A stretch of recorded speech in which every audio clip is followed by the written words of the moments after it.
നമസ്കാരം, എൻ്റെ പേര് സ്മിത ഹരിദാസ്. +2 ഫിസിക്സ് ക്ലാസ്സിലേക്ക് സ്വാഗതം. കറന്റ് ഇലക്ട്രിസിറ്റി എന്ന 3-ാം അധ്യായത്തിലെ ഫോക്കസ് ഏരിയ ആസ്പദമാക്കിയുള്ള ചോദ്യോത്തരങ്ങളുടെ സെഷനാണ് ഇന്ന് ഉദ്ദേശിക്കുന്നത്.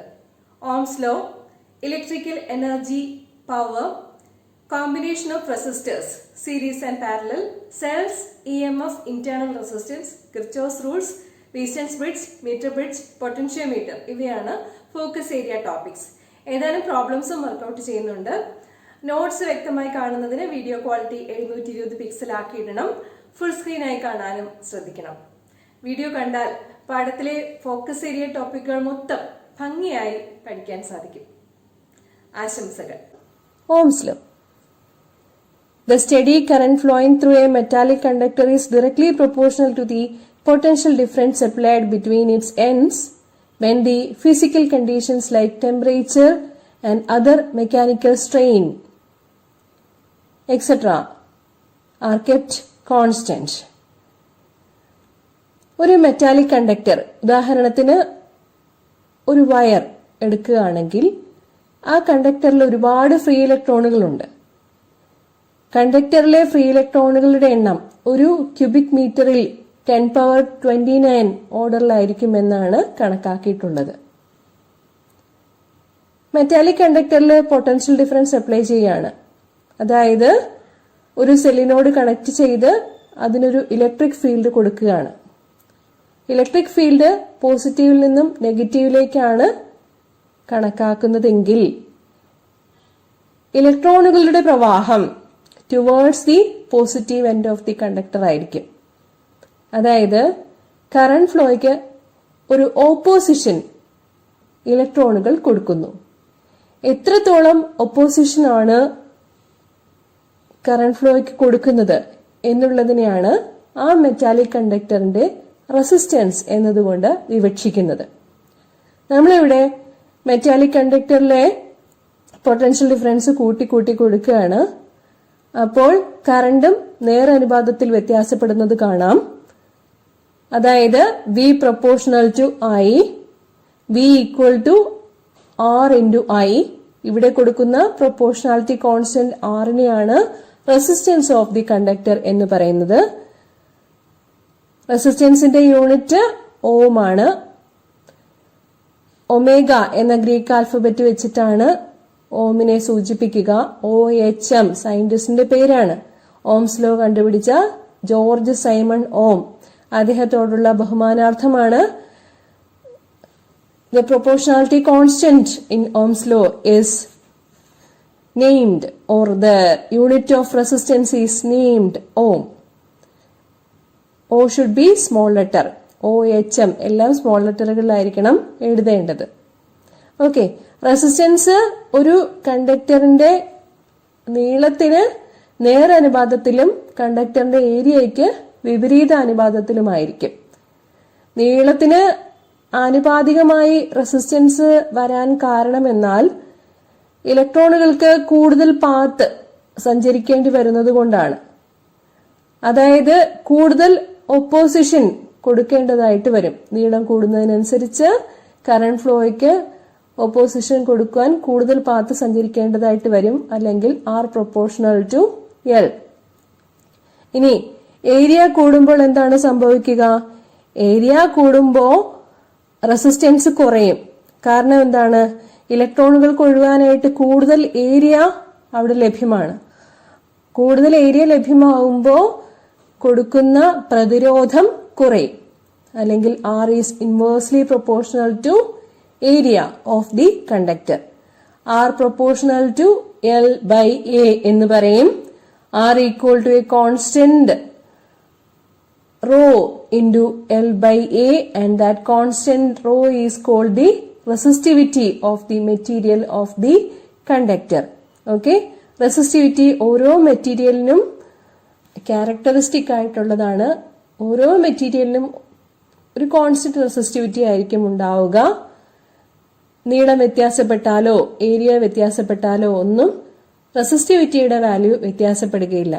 ഒരു particular material, for example aluminium, copper, ഇങ്ങനെയുള്ള ഓരോ മെറ്റീരിയൽ എടുത്തു കഴിഞ്ഞാൽ അലൂമിനിയത്തിന്റെ റെസിസ്റ്റിവിറ്റി, ആ മെറ്റീരിയലിന്റെ റെസിസ്റ്റിവിറ്റി എന്ന് പറയുന്നത് എപ്പോഴും കോൺസ്റ്റന്റ് ആയിരിക്കും.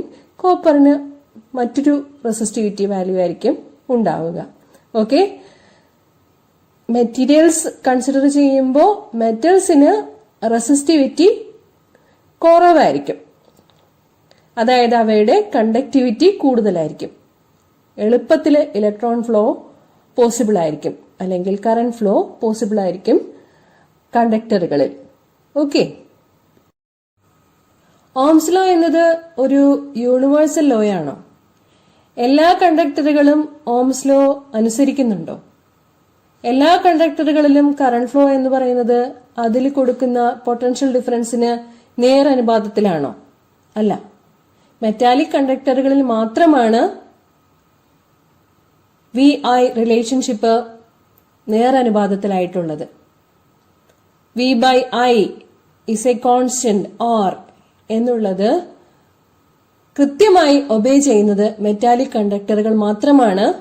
ഓംസ് ലോ ഒബേ ചെയ്യുന്ന ഇത്തരം കണ്ടക്ടറുകളെ ഓമിക് കണ്ടക്ടേഴ്സ് എന്ന് പറയുന്നു. ഓംസ് ലോ ഒബേ ചെയ്യാത്ത കണ്ടക്ടറുകളുമുണ്ട്. എന്തെല്ലാമാണ് അത്തരം കണ്ടക്ടറുകൾ? ഉദാഹരണത്തിന് സെമി കണ്ടക്ടറുകൾ, സൂപ്പർ കണ്ടക്ടറുകൾ, ഇവയെല്ലാം ഓംസ് ലോ ഒബേ ചെയ്യുന്നില്ല.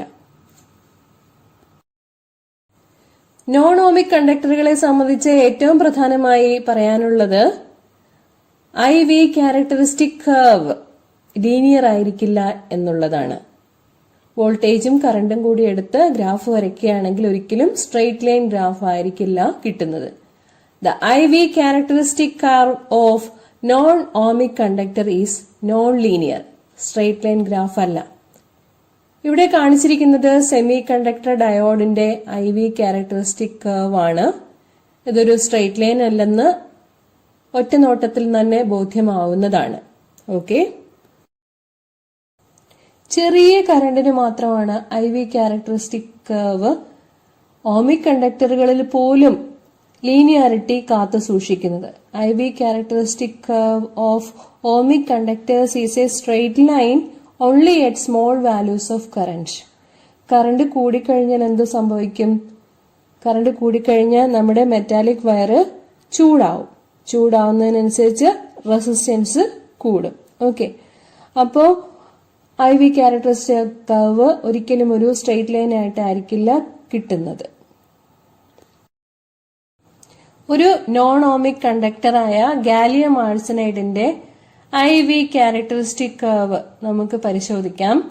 ഇവിടെ ഒരേ കറണ്ടിന് തന്നെ 3 പൊട്ടൻഷ്യൽ ഡിഫറൻസ് വാല്യൂസ് ഉള്ളതായിട്ട് കാണാവുന്നതാണ്. V1, V2, V3 ഇങ്ങനെ 3 V വാല്യൂസ് ഉണ്ട്.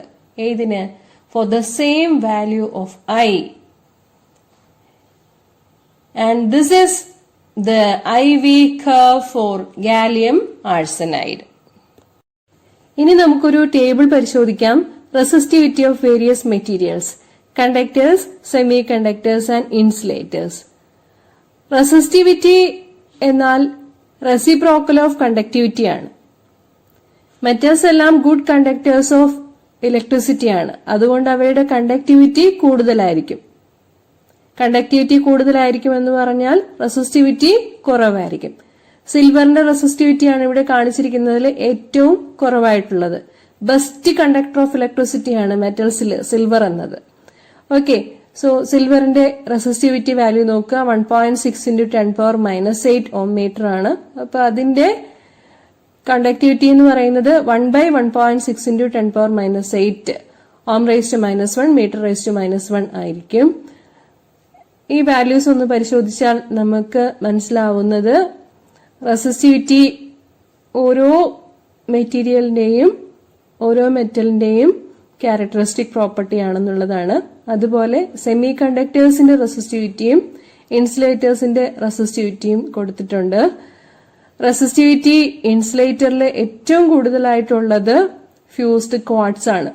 അതായത് ഒട്ടും തന്നെ കറണ്ട് കടത്തിവിടാത്ത ഒരു പദാർത്ഥമാണ് ക്വാർട്സ് എന്ന് പറയുന്നത്. 10⁻16 ഓം മീറ്റർ ആണ് 0°C ക്വാർട്സിന്റെ റെസിസ്റ്റിവിറ്റി എന്ന് പറയുന്നത്.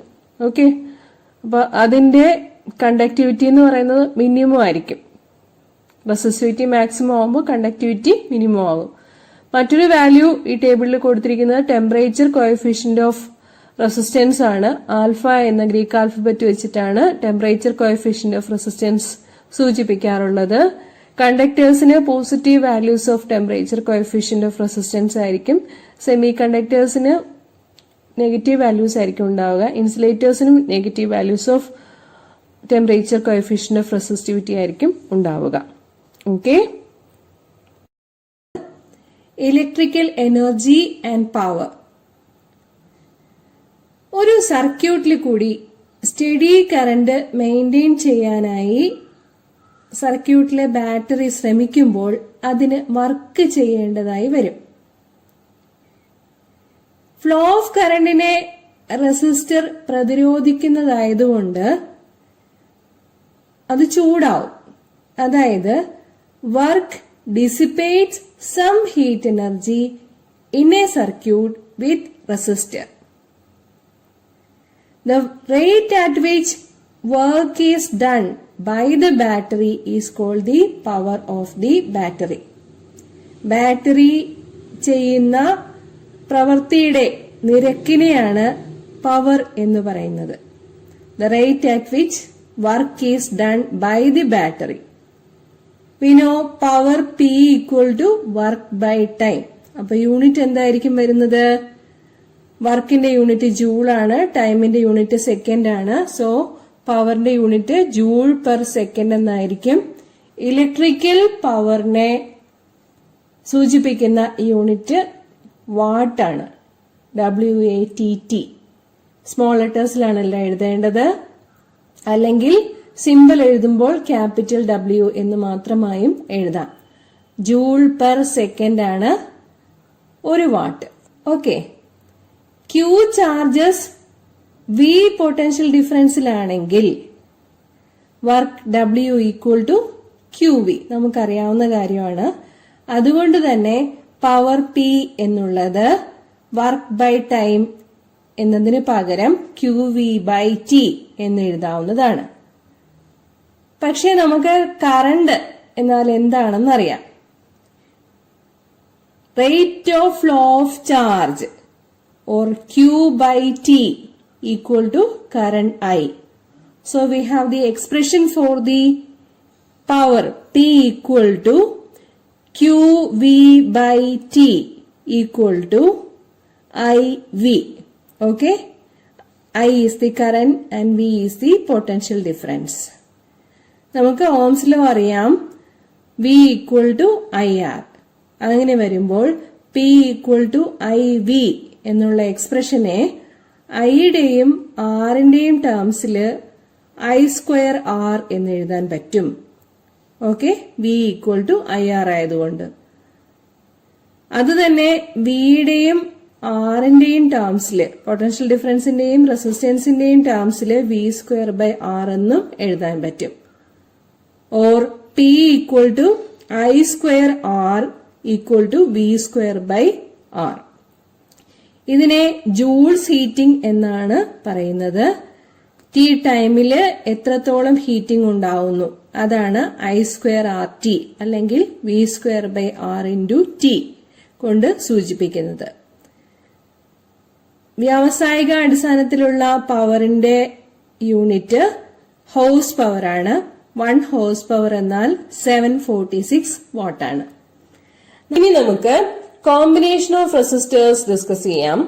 സീരീസ് കോമ്പിനേഷൻ ഓഫ് റെസിസ്റ്റേഴ്സും ഉണ്ട്, പാരലൽ കോമ്പിനേഷൻ ഓഫ് റെസിസ്റ്റേഴ്സും ഉണ്ട്. ഒരു സർക്യൂട്ട് ആവശ്യപ്പെടുന്നതിനനുസരിച്ച് സീരീസ് ആയിട്ടോ പാരലൽ ആയിട്ടോ സീരീസും പാരലലും കൂടി ഒരുമിച്ചായിട്ടോ എങ്ങനെ വേണമെങ്കിലും റെസിസ്റ്ററുകൾ സെറ്റ് ചെയ്ത് കൊടുക്കാവുന്നതാണ്. ഓരോ സർക്യൂട്ടും ആവശ്യപ്പെടുന്ന പ്രതിരോധം നിജപ്പെടുത്തുന്നതിന് വേണ്ടിയിട്ടാണ് പലതരത്തിൽ റെസിസ്റ്ററുകളെ കമ്പൈൻ ചെയ്യുന്നത്. ഒരേ കറണ്ട് തന്നെ ഒന്നിലേറെ റെസിസ്റ്ററുകളിൽ കൂടി വേണ്ടി വരുമ്പോഴാണ് സീരീസ് കോമ്പിനേഷൻ പരിഗണിക്കുക. Okay. The same current I is considered through the resistors R1 and R2 when they are in series combination. Okay. ഇവിടെ കാണിച്ചിരിക്കുന്നത് series combination of R1 and R2 ആണ്. സർക്യൂട്ട് കംപ്ലീറ്റ് ആണ്. വി ആണ് cell ഉപയോഗിച്ച് ഏർപ്പെടുത്തുന്ന potential difference. I current ആണ് R1 കൂടിയും R2 കൂടിയും പരിഗണിക്കുന്നത്. റെസിസ്റ്റർ വാല്യൂസ് ഡിഫറെന്റ് ആയതുകൊണ്ട് തന്നെ അവയുടെ അക്രോസ് ആയിട്ടുള്ള പൊട്ടൻഷ്യൽ ഡ്രോപ്പും വ്യത്യാസമായിരിക്കും. V1 ആണ് R1 അക്രോസ് ആയിട്ടുള്ള പൊട്ടൻഷ്യൽ ഡ്രോപ്പ് എന്ന് വിചാരിക്കുക. R2 അക്രോസ് ആയിട്ടുള്ള പൊട്ടൻഷ്യൽ ഡ്രോപ്പ് V2 ആണെന്ന് വിചാരിക്കുക. ടോട്ടൽ പൊട്ടൻഷ്യൽ ഡിഫറൻസ് V എന്നുള്ളത് V1 പ്ലസ് V2 ആയിരിക്കും. Okay, across R1 we have V1 equal to IR1, V2 equal to IR2 across R2. Total potential difference V equal to V1 plus V2. Okay, let us substitute the values of V1 and V2. Then we will get the equation V equal to I into R1 plus R2. Okay, ഇനി ഈ രണ്ട് റെസിസ്റ്ററുകൾ series ആയിട്ട് കൊടുത്തതിന് പകരം ഒരു effective resistance RS in series സർക്യൂട്ടിൽ ഉൾപ്പെടുത്തുകയാണ് എന്ന് വിചാരിക്കുക. ഓക്കെ, അങ്ങനെ വരുമ്പോൾ ആ റെസിസ്റ്ററിൽ കൂടിയുള്ള കറണ്ട് I ആയിരിക്കും. So we have the potential drop V equal to I into RS. So IRS equal to I into R1 plus R2. Equation 1 values substitute ചെയ്ത് കൊടുത്തതാണ്. സെയിം കറണ്ട് ആയി തന്നെ ആയതുകൊണ്ട് അവ ക്യാൻസൽ ആയി പോകും. So the effective resistance when two resistors R1 and R2 are connected in series is RS, which is equal to R1 plus R2. Equivalent resistance of the series combination is RS. Okay, ഇനി നമുക്ക് റെസിസ്റ്ററുകൾ add ചെയ്ത് കൊടുക്കാം. ഒരു resistor കൂടി add ചെയ്യാണ്. അപ്പോ നേരത്തെ കണ്ടത് പ്രകാരം ഇക്വേഷൻ ഇങ്ങനെയായിരിക്കും വരുന്നത്. V1 equal to IR1, V2 equal to IR2, V3 equal to IR3. Same current is flowing through each of the resistors R1, R2 and R3, or V equal to I into R1 plus R2 plus R3. R1, R2, R3 എന്നീ series റെസിസ്റ്ററുകൾക്ക് പകരം ഒരു effective resistance RS കൊടുക്കുകയാണെങ്കിൽ നമ്മുടെ equation V equal to I into RS എന്നാവും. അങ്ങനെ വരുമ്പോൾ equation കിട്ടുന്നത് ഇങ്ങനെയായിരിക്കും. RS is equal to R1 plus R2 plus R3. Okay, ഇനി ഈ റെസിസ്റ്റർ വാല്യൂസ് എല്ലാം സെയിം ആണെന്ന് വിചാരിക്കുക. സെയിം വാല്യൂ ആണ് കൊടുക്കുന്നതെങ്കിൽ എല്ലാം കൂടി കൂട്ടിയെടുത്താൽ മതി. For n resistors to be connected in series, then RS is equal to R1 plus R2 plus R3 plus etc. plus RN. എല്ലാ വാല്യൂസും സെയിം ആണെന്ന് വിചാരിച്ചോളൂ. R1 equal to R2 equal to R3 equal to അങ്ങനെയാണെന്ന് ഓർത്തോളൂ. എല്ലാ വാല്യൂസും എല്ലാ resistance വാല്യൂസും same ആണെന്ന് വിചാരിച്ചാൽ n റെസിസ്റ്ററുകൾ ഉണ്ടെങ്കിൽ എന്തായിരിക്കും effective resistance? That is n into R ആയിരിക്കും. ഓക്കെ, അടുത്തതായി പറയാനുള്ളത് പാരലൽ കോമ്പിനേഷൻ ഓഫ് റെസിസ്റ്റേഴ്സ് എന്ന കാര്യമാണ്. പാരലൽ കോമ്പിനേഷൻ ഓഫ് റെസിസ്റ്റേഴ്സ് എന്ന് പറഞ്ഞാൽ പേര് സൂചിപ്പിക്കുന്നത് പോലെ തന്നെ റെസിസ്റ്ററുകൾ പാരലൽ ആയിട്ട് കൊടുക്കണം, സമാന്തരമായിട്ട് കൊടുക്കണം. അവയുടെ എൻഡുകൾ കോമൺ ആയിട്ടായിരിക്കണം കൊടുക്കേണ്ടത്. One end of all resistors are connected to a common point and the other ends to another common point. Then we call such a combination parallel combination of resistors. Okay, ഇവിടെ ആ common പോയിന്റില് വരുന്ന current വിവിധ റെസിസ്റ്ററുകളിലേക്ക് split ചെയ്തു പോവുകയാണ് ചെയ്യുന്നത്. റെസിസ്റ്ററിന്റെ മൂല്യം അനുസരിച്ച് ഓരോന്നിനും കൂടിയുള്ള വൈദ്യുത പ്രവാഹം വ്യത്യാസമുള്ളതായിരിക്കും. ടോട്ടൽ കറണ്ട് ഓരോ റെസിസ്റ്ററുകളിലും കൂടി സ്പ്ലിറ്റപ്പ് ചെയ്തു പോകുന്നതായി കാണാവുന്നതാണ്. ഓക്കെ, സോ ഇവിടെ രണ്ട് റെസിസ്റ്ററുകളാണ് എടുക്കുന്നതെങ്കിൽ ടോട്ടൽ കറണ്ട് I എന്നുള്ളത് I1 പ്ലസ് I2 എന്നായിരിക്കും. ഓക്കെ, അപ്പോ എന്താ പൊട്ടൻഷ്യൽ ഡിഫറൻസ് സെയിം ആയിട്ട് വരുന്ന കോമ്പിനേഷനെയാണ് പാരലൽ കോമ്പിനേഷൻ ഓഫ് റെസിസ്റ്റേഴ്സ് എന്ന് പറയുക. കറണ്ട് സെയിം ആയിട്ട് വരുന്നതാണ് series combination. Potential drop same ആയിട്ട് വരുന്നതാണ് parallel combination of resistors. Okay, നേരത്തെ കണ്ടതുപോലെ തന്നെ നമുക്ക് ഇക്വേഷൻ എഴുതാൻ പറ്റും. പക്ഷെ ഇവിടെ എന്താ I equal to I1 plus I2 എന്നുള്ള ഇക്വേഷൻ ആണ് എടുക്കുന്നത്. കാരണം കറണ്ട് ആണ് സ്പ്ലിറ്റ് ചെയ്ത് പോകുന്നത്.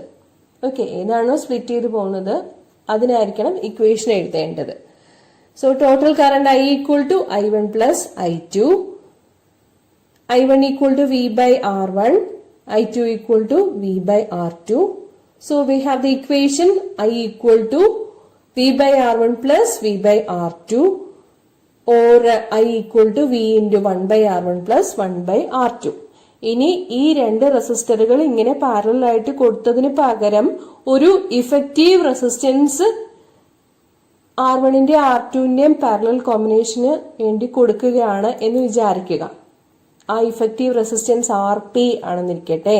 പി സൂചിപ്പിക്കുന്നത് effective resistance when R1 and R2 are in parallel. Then we have the equation for the current I equal to V by RP. So equation 1ൽ substitute ചെയ്യുമ്പോൾ നമുക്ക് കിട്ടുക V by RP equal to V into 1 by R1 plus 1 by R2 എന്നാണ്. 1 by RP equal to 1 by R1 plus 1 by R2 എന്ന് കാണാവുന്നതാണ്. Okay, so parallel combination of റെസിസ്റ്റേഴ്സില് the reciprocal of the effective resistance is equal to the sum of the reciprocals of the individual resistors എന്ന് കാണാവുന്നതാണ്. Okay, ഇനി resistors നമുക്ക് കൂട്ടി കൊടുക്കാം. ഒരു റെസിസ്റ്റർ കൂടി കൊടുക്കുകയാണ്. So now here R1, R2 and R3 are in parallel. Then we have the equation 1 by Rp equal to 1 by R1 plus 1 by R2 plus 1 by R2, 1 by R3. Okay, 1 by R1 plus 1 by R2 plus 1 by R3 equal to 1 by Rp. ഇനി n resistors ആണ് ഉള്ളതെന്ന് വിചാരിക്കുക. ഓരോന്നിന്റെ values വ്യത്യാസമുള്ളതാണെന്ന് വിചാരിക്കുക. അങ്ങനെയാവുമ്പോൾ 1 by Rp equal to 1 by R1 plus 1 by R2 plus etc plus 1 by Rn എന്ന് കാണാവുന്നതാണ്. Equal resistors ആണ് കൊടുക്കുന്നതെങ്കിലോ എന്താണ് equation വരുന്നത്? RS is equal to N into R. N എന്നുള്ളത് എത്ര റെസിസ്റ്ററുകൾ സീരീസ് ആയി കൊടുക്കുന്നു എന്നുള്ളതിനെ സൂചിപ്പിക്കുന്നു. ഇനി n resistors, n equal resistors of R values are in connected in parallel, then Rp equal to R by N. Okay, ഇതിന്റെ സീരീസ് വാല്യൂസിന്റെയും പാരലൽ വാല്യൂസിന്റെയും കൂടി റേഷ്യോ എടുക്കുകയാണെങ്കിൽ n റെസിസ്റ്ററുകൾ സീരീസിലും പാരലലിലും കൊടുക്കുകയാണെങ്കിൽ നമുക്ക് കിട്ടുന്നത് the ratio RS by RP equal to N square എന്നുള്ളതാണ്. ഇതൊക്കെ നമുക്ക് പ്രോബ്ലം ചെയ്യുമ്പോൾ വളരെ വ്യക്തമായി മനസ്സിലാവും. കറണ്ട് ഇലക്ട്രിസിറ്റിയിലെ പ്രോബ്ലംസ് മുഴുവനും ഓംസ് ലോനെ ബേസ് ചെയ്തിട്ടുള്ളതാണ്. സീരീസ് കോമ്പിനേഷൻ ഓഫ് റെസിസ്റ്റേഴ്സും പാരലൽ കോമ്പിനേഷൻ ഓഫ് റെസിസ്റ്റേഴ്സും ഓംസ് ലോയും വ്യക്തമായിട്ട് അറിയാവുന്നുണ്ടെങ്കിൽ എല്ലാ പ്രോബ്ലംസും വളരെ ഈസിയായി വർക്കൗട്ട് ചെയ്യാൻ സാധിക്കുന്നതാണ്. Okay, so series combination, parallel combination മുമ്പത്തെ ചാപ്റ്ററിൽ ഡിസ്കസ് ചെയ്തു പോയ കപ്പാസിറ്റേഴ്സിന്റെ കോമ്പിനേഷനുമായിട്ട് താരതമ്യം ചെയ്ത് പഠിക്കുക. അവിടെ സീരീസ് കോമ്പിനേഷനും പാരലൽ കോമ്പിനേഷനും എങ്ങനെയാണ് വന്നിരുന്നത് അതിന് ഓപ്പോസിറ്റ് ആയിട്ടുള്ള റിലേഷൻഷിപ്പാണ് ഇവിടെ വരുന്നത്. ഓക്കെ, സീരീസിൽ റെസിസ്റ്റേഴ്സ് വരികയാണെങ്കിൽ RS equal to N into R. മറ്റെവിടെ എങ്ങനെയായിരുന്നു? 1 by C equal to 1 by C1 plus 1 by C2 plus 1 by C3 എന്നായിരുന്നു വന്നിരുന്നത്. ഇനി പാരലൽ കോമ്പിനേഷൻ ഓഫ് റെസിസ്റ്റേഴ്സ് ആണെങ്കിൽ RP equal to 1 by RP equal to 1 by R1 plus 1 by R2 plus etc plus 1 by R എന്നുള്ളടുത്ത് capacitors parallel ആയിട്ട് വരുമ്പോൾ എന്താണ് ചെയ്യുക? Capacitor values add up ചെയ്തെടുക്കുകയാണ് ചെയ്തിരുന്നത്. Okay, so let us understand more about this series and parallel combination of resistors when we work out more and more problems. Okay. Cells, EMF, internal resistance, cells in series and in parallel എന്നീ കാര്യങ്ങൾ മനസ്സിലാക്കാൻ ശ്രമിക്കാം. സെല്ലുകൾ എന്നാൽ എന്തെന്ന് നമുക്കറിയാം. ഒരു സർക്യൂട്ടിൽ സ്റ്റഡി കറന്റ് സാധ്യമാക്കുന്നതിനുള്ള ഡിവൈസുകളാണ് സെല്ലുകൾ. ടോർച്ചിലെ സെല്ലുകൾ ഉദാഹരണമാണ്. ഇവിടെ കാണിച്ചിരിക്കുന്നത് ഒരു സെല്ലാണ്. സെല്ലിന്റെ ഭാഗങ്ങൾ എന്തൊക്കെയാണ്? 2 ഇലക്ട്രോഡുകൾ ഉണ്ടായിരിക്കും. ആ ഇലക്ട്രോഡുകൾ ഇലക്ട്രോലൈറ്റിക് സൊല്യൂഷൻ അല്ലെങ്കിൽ ഇലക്ട്രോലൈറ്റിൽ ഡിപ്പ് ചെയ്ത് വെച്ചിട്ടുണ്ടാവും. ഓക്കെ. പോസിറ്റീവ് ചാർജും നെഗറ്റീവ് ചാർജും ഉള്ളവയാണ് ഇലക്ട്രോഡുകൾ. ഇലക്ട്രോമോട്ടീവ് ഫോഴ്സ് കൊടുത്ത് സർക്യൂട്ട് പൂർണ്ണമാക്കി കഴിയുമ്പോൾ അതിൽ കൂടി പോസിറ്റീവ് ചാർജുകളുടെയും നെഗറ്റീവ് ചാർജുകളുടെയും സ്വതന്ത്രമായ സഞ്ചാരമുണ്ടാവും. ഓക്കെ. ഇലക്ട്രോമോട്ടീവ് ഫോഴ്സിനെ എതിർത്തുകൊണ്ട് സെല്ല് സ്വന്തമായി അഥവാ ഇലക്ട്രോലൈറ്റ് സ്വന്തമായി ചാർജുകളുടെ മൂവ്മെന്റിനെ പ്രതിരോധിക്കാൻ ശ്രമിക്കും. എക്സ്റ്റേണൽ ഫോഴ്സിനെ ഒപ്പോസ് ചെയ്തുകൊണ്ട് ഒരു ഇന്റേണൽ ഫോഴ്സ് സെല്ലിനുള്ളിൽ അനുഭവപ്പെടുന്നു. അഥവാ ഇലക്ട്രോലൈറ്റ് ചാർജുകളുടെ മൂവ്മെന്റിനെ പ്രതിരോധിക്കാൻ ശ്രമിക്കും. ഇതിനെയാണ് ഇന്റേണൽ റെസിസ്റ്റൻസ് എന്ന് പറയുന്നത്. The resistance offered by the electrolyte in a cell is termed as internal resistance. Internal resistance ഏതെല്ലാം ഘടകങ്ങളെ ആശ്രയിക്കുന്നു? ഇലക്ട്രോലൈറ്റിന്റെ സ്വഭാവം, അതായത് പലതരം ഇലക്ട്രോലൈറ്റുകളാവാം. പലതരം ആസിഡുകളോ ആൽക്കലികളോ ഒക്കെ ഉപയോഗിക്കാം ഇലക്ട്രോലൈറ്റുകളായിട്ട്. പിന്നെ ഇലക്ട്രോണിന്റെ സ്വഭാവത്തിനെ ആശ്രയിച്ചിരിക്കും. ഇലക്ട്രോഡുകളുടെ ഏരിയ കൂടുതലാണോ കുറവാണോ എന്നുള്ളതിനെ ആശ്രയിച്ചിരിക്കും. ഇലക്ട്രോഡുകൾക്കിടയിലുള്ള സെപ്പറേഷനെ ആശ്രയിച്ചിരിക്കും. ഓക്കെ. ഇവിടെ ചെറിയ ബോക്സിൽ കാണിച്ചിരിക്കുന്നത് ഒരു ക്ലോസ്ഡ് സർക്യൂട്ടാണ്. അതിൽ എക്സ്റ്റേണൽ റെസിസ്റ്റൻസ് R ഉണ്ട്. സെല്ല് വൈദ്യുത പ്രവാഹത്തിന് ഏർപ്പെടുത്തുന്ന ഇന്റേണൽ റെസിസ്റ്റൻസും കാണിച്ചിട്ടുണ്ട്. അതാണ് r. ഓക്കെ. എക്സ്റ്റേണൽ റെസിസ്റ്റൻസിന് എക്രോസ് ആയിട്ടുള്ള, അതായത് എക്സ്റ്റേണൽ റെസിസ്റ്റൻസിന്റെ 2 അറ്റങ്ങൾക്കിടയിൽ അനുഭവപ്പെടുന്ന പൊട്ടൻഷ്യൽ ഡിഫറൻസിനെയാണ് ടെർമിനൽ വോൾട്ട് എന്ന് പറയുന്നത്. R ആണ് എക്സ്റ്റേണൽ റെസിസ്റ്റൻസ് എങ്കിൽ ടെർമിനൽ വോൾട്ട് I × R ആയിരിക്കും. സർക്യൂട്ടിൽ കൂടിയുള്ള കറന്റ് ആണ് I. ഓക്കെ. സെല്ലിന് സ്വന്തമായുള്ള റെസിസ്റ്റൻസ് ആണ് ഇന്റേണൽ റെസിസ്റ്റൻസ്. ഓക്കെ. അത് ഇലക്ട്രോലൈറ്റിന്റെ സ്വഭാവത്തെയും മറ്റുമാണ് ആശ്രയിക്കുന്നതെന്ന് നമ്മൾ പറഞ്ഞു കഴിഞ്ഞു. ഇന്റേണൽ റെസിസ്റ്റൻസ് കാരണമുണ്ടാകുന്ന പൊട്ടൻഷ്യൽ ഡിഫറൻസിനെ പറയുന്ന പേരാണ് lost volt. Okay. Electromotive force ഈ 2 കാര്യങ്ങളും ചേർന്നതാണ്. That is the total work done to move unit charge once in the circuit. ഒരു സർക്യൂട്ട് പൂർണ്ണമാക്കുന്നതിന് വേണ്ടിയിട്ട് ടോട്ടൽ വർക്ക് ഡൺ എത്രയായിരിക്കും? അത് പൊട്ടൻഷ്യൽ ഡിഫറൻസ് എക്സ്റ്റേണൽ റെസിസ്റ്റൻസിന്റെ പൊട്ടൻഷ്യൽ ഡിഫറൻസിന്റെയും ഇന്റേണൽ റെസിസ്റ്റൻസിന്റെ പൊട്ടൻഷ്യൽ ഡിഫറൻസിന്റെയും തുകയായിരിക്കും. That is terminal voltage plus lost voltage. രണ്ടും കൂടി ചേർന്നതായിരിക്കും ഇലക്ട്രോമോട്ടീവ് ഫോഴ്സ്. ഓക്കെ. നമ്മൾ സെല്ലിൽ അപ്ലൈ ചെയ്യുന്ന ഇലക്ട്രോമോട്ടീവ് ഫോഴ്സ് എന്ന് പറയുന്നത് 2 കാര്യങ്ങൾക്ക് വേണ്ടിയിട്ടാണ് പ്രയോജനപ്പെടുത്തുന്നത്. ഒന്ന് ടെർമിനൽ വോൾട്ടേജിന് വേണ്ടിയും മറ്റൊന്ന് സെല്ലിന്റെ ഇന്റേണൽ റെസിസ്റ്റൻസ് കാരണമുള്ള പൊട്ടൻഷ്യൽ ഡിഫറൻസിന് വേണ്ടിയും ലോസ്റ്റ് വോൾട്ടിന് വേണ്ടിയിട്ടും. Okay. So E = I × R plus I × r or I × R plus r. So സർക്യൂട്ടിൽ കൂടിയുള്ള ടോട്ടൽ കറന്റിന്റെ ഇക്വേഷൻ ഇങ്ങനെ എഴുതാം: I = E / R plus r. Cells in series പരിശോധിക്കാം. ഇവിടെ 2 സെല്ലുകൾ സീരീസ് ആയി കൊടുത്തിരിക്കുകയാണ്. ഒരെണ്ണത്തിന്റെ അറ്റത്ത് നിന്ന് മറ്റൊന്ന് വരത്തക്ക രീതിയിലാണ് സീരീസ് കോമ്പിനേഷൻ കണക്കാക്കുക. E1 and E2 ആണ് 2 സെല്ലുകൾ. R1 and R2 അവയുടെ ഇന്റേണൽ റെസിസ്റ്റൻസുകളാണ്. തൊട്ടു മുൻപ് സൂചിപ്പിച്ച ഇലക്ട്രോമോട്ടീവ് ഫോഴ്സ് EMFന്റെ ഇക്വേഷൻ ഓർത്തിരിക്കുന്നത് നല്ലതായിരിക്കും. ഇലക്ട്രോമോട്ടീവ് ഫോഴ്സ് നമ്മൾ പറഞ്ഞു, അത് ടെർമിനൽ വോൾട്ടും ലോസ്റ്റ് വോൾട്ടും ചേർന്നതാണ്. അതായത് സെല്ലിൽ അപ്ലൈ ചെയ്യുന്ന ഇലക്ട്രോമോട്ടീവ് ഫോഴ്സ് രണ്ട് കാര്യങ്ങൾക്ക് വേണ്ടിയിട്ടാണ് പ്രയോജനപ്പെടുത്തുന്നത്. Okay, I into capital R plus I into small r. സർക്യൂട്ടിൽ കൂടിയുള്ള കറണ്ട് I ആണെങ്കിൽ എക്സ്റ്റേണൽ റെസിസ്റ്റൻസ് ക്യാപിറ്റൽ R ആണെങ്കിൽ സെൽ ഓഫർ ചെയ്യുന്ന ഇന്റേണൽ റെസിസ്റ്റൻസ് സ്മോൾ r ആണെങ്കിൽ electromotive force E equal to I into capital R plus I into small r ആയിരിക്കും. Okay, അതിൽ നിന്ന് potential ഡിഫറൻസിന്റെ equation എഴുതാൻ പറ്റും. ഓക്കെ, രണ്ട് പോയിന്റുകൾക്കിടയിൽ അനുഭവപ്പെടുന്ന പൊട്ടൻഷ്യൽ ഡിഫറൻസ് എത്രയായിരിക്കുമെന്ന് നോക്കാം. A, B, C എന്നീ പോയിന്റ്സ് ആണ് ഇവിടെ കാണിച്ചിരിക്കുന്നത്. A and B എന്നാൽ സെൽ 1ന് ബാധകമായ പോയിന്റുകളാണ്.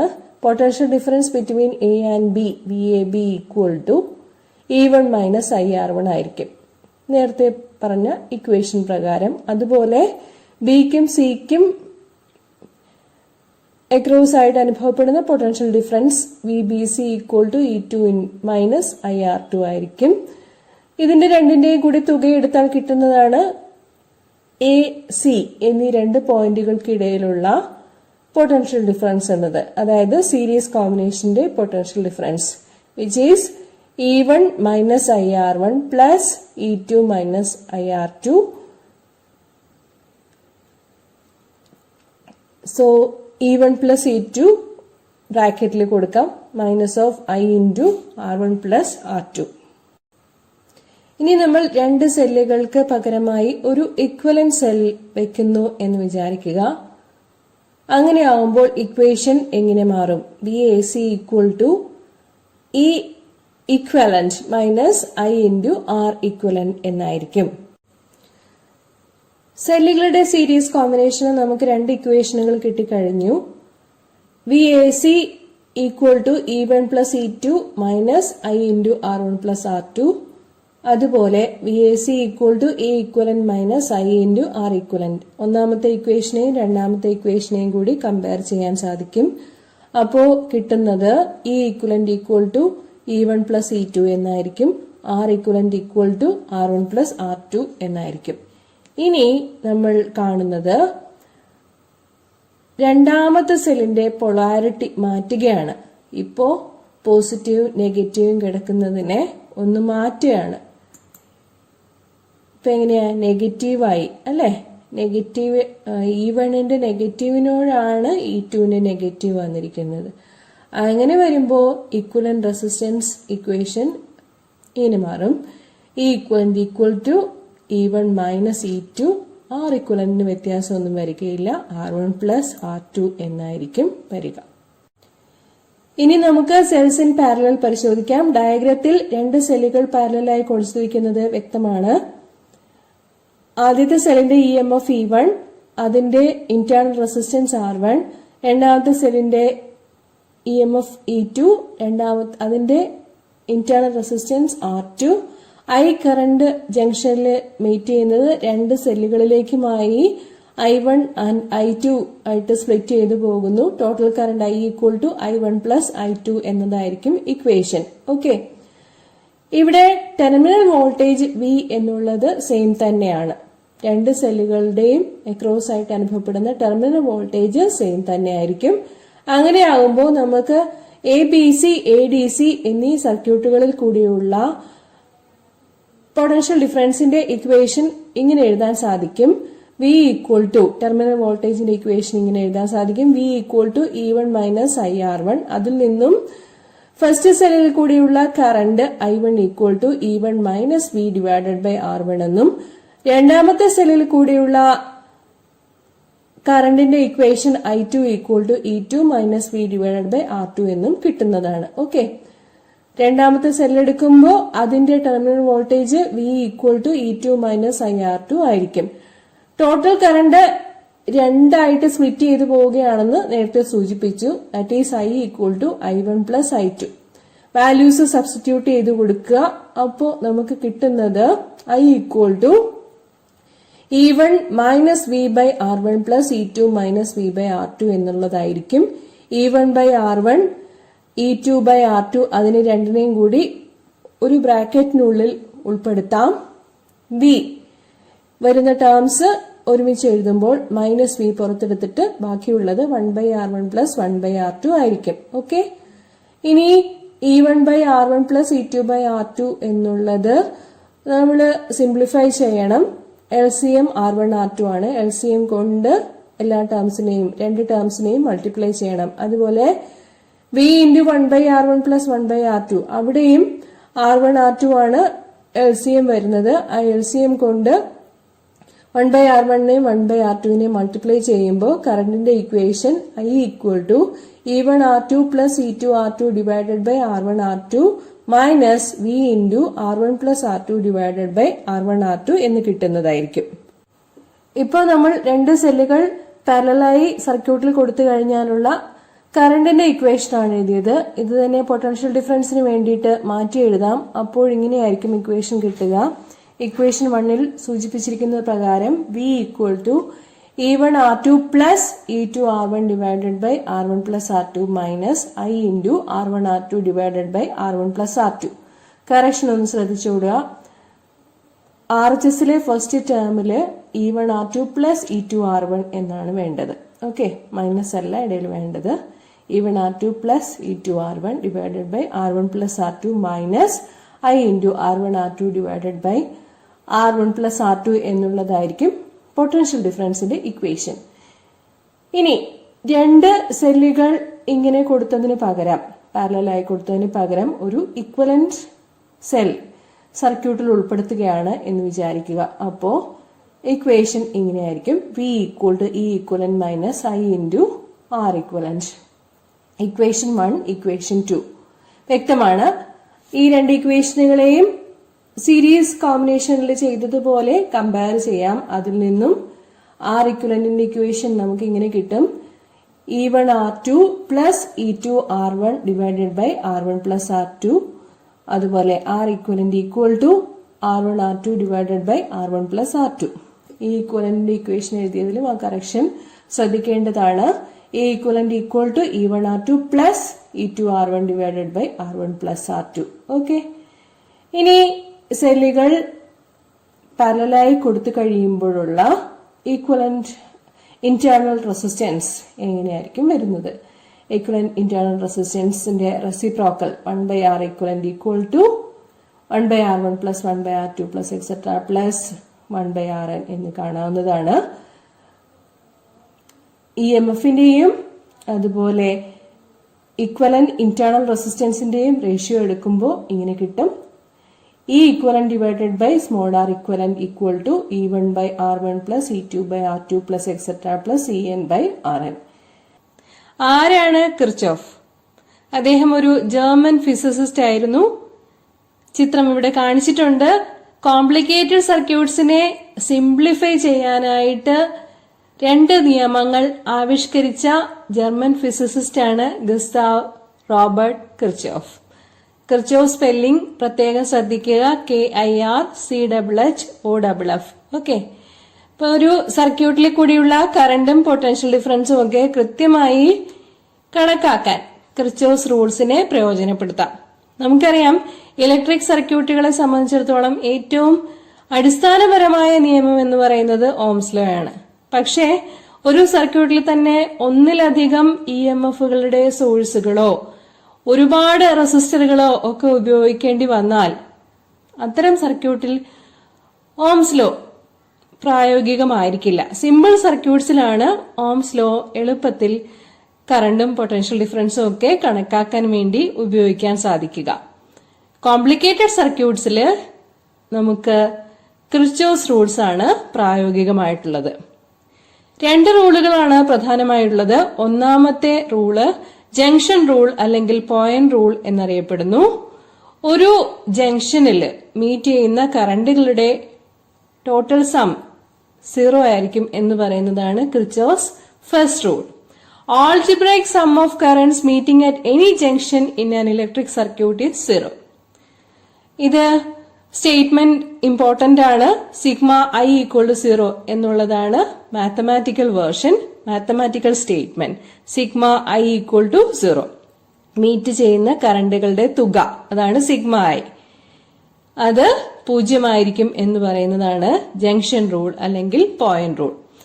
ഇവിടെ ജംഗ്ഷൻ ഏതാണെന്ന് കാണിച്ചിട്ടുണ്ട്. 5 കറണ്ടുകൾ കാണിച്ചിട്ടുണ്ട്. എല്ലാം കൂടെ ഒരു പോയിന്റിൽ മീറ്റ് ചെയ്യാണ്. I1, I2, I3 വരുന്ന കറണ്ടുകളാണ്, ഇൻകമിംഗ് കറണ്ടാണ്. ഓക്കെ, I4, I5 ഇവ പോകുന്ന കറണ്ടുകളാണ്. ഇൻകമിംഗ് കറണ്ടുകൾ പോസിറ്റീവ് ആയിട്ടാണ് എടുക്കുന്നത്, ഔട്ട് ഗോയിങ് കറണ്ടുകൾ നെഗറ്റീവ് ആയിട്ടാണ് എടുക്കുന്നത്. Okay, currents reaching the junction are taken as positive, currents leaving the junction are taken as negative. Okay, അങ്ങനെ വരുമ്പോൾ ടോട്ടൽ സം 0 എങ്ങനെ എഴുതാൻ പറ്റും? I1 plus I2 plus I3 minus I4 minus I5 equal to 0. വരുന്ന കറണ്ടുകൾ സമം പോകുന്ന കറണ്ടുകൾ. വരുന്ന കറണ്ടുകൾ ഏതൊക്കെയാണ്? I1 plus I2 plus I3, ഇതാണ് വരുന്ന കറണ്ടുകളുടെ തുക. പോകുന്ന കറണ്ടുകൾ I4ഉം I5ഉം. Okay, I1 plus I2 plus I3 equal to I4 plus I5 as given here.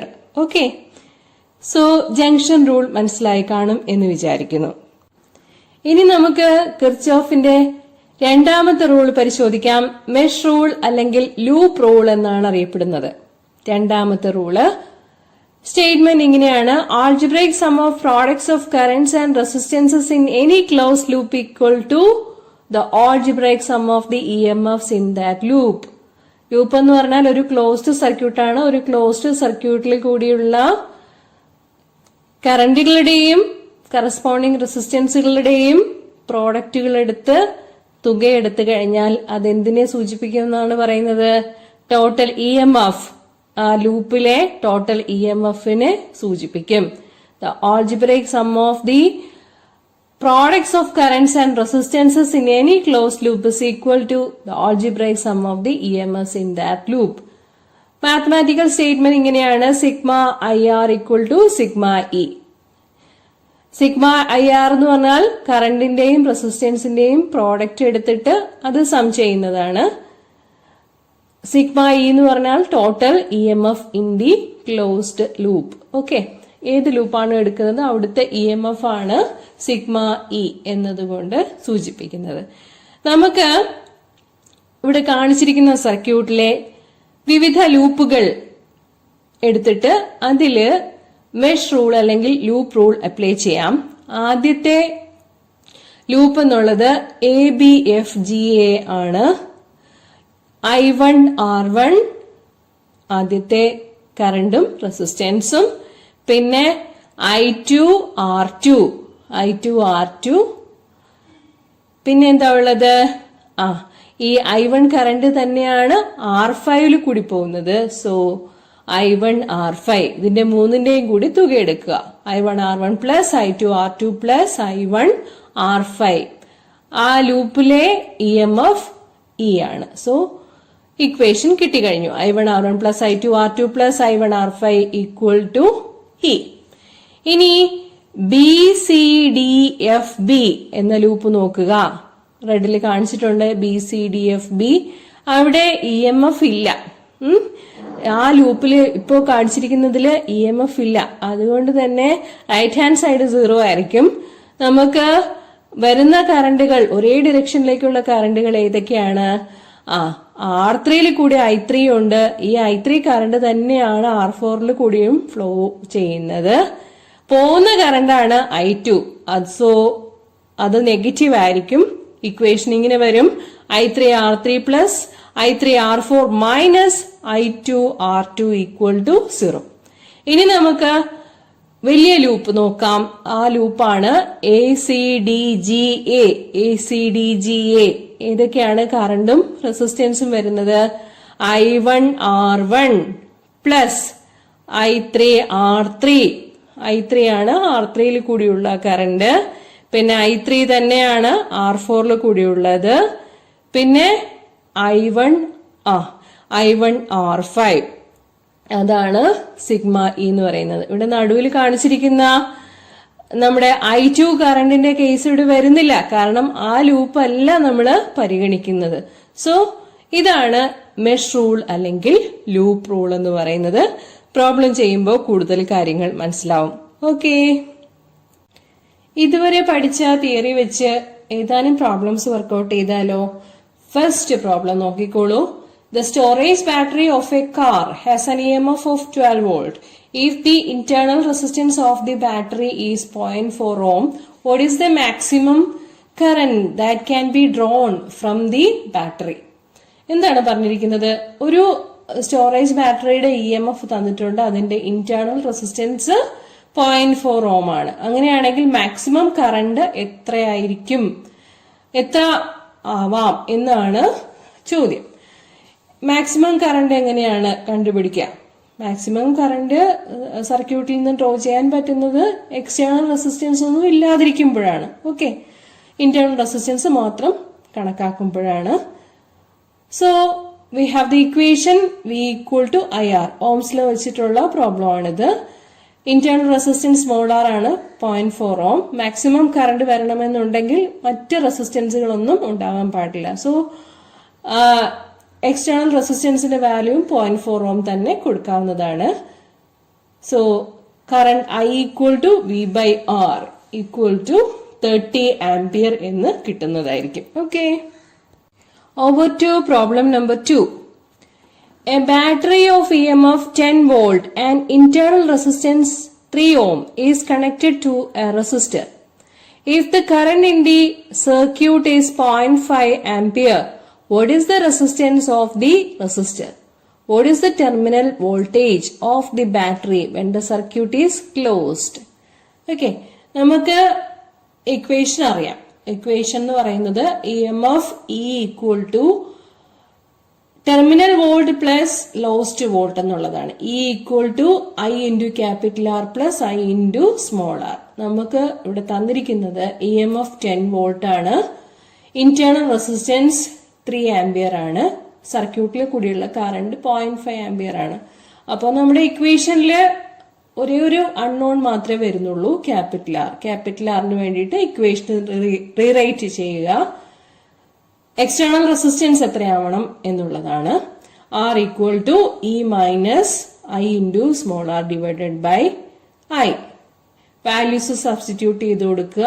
U will get the answer to be 17 Om.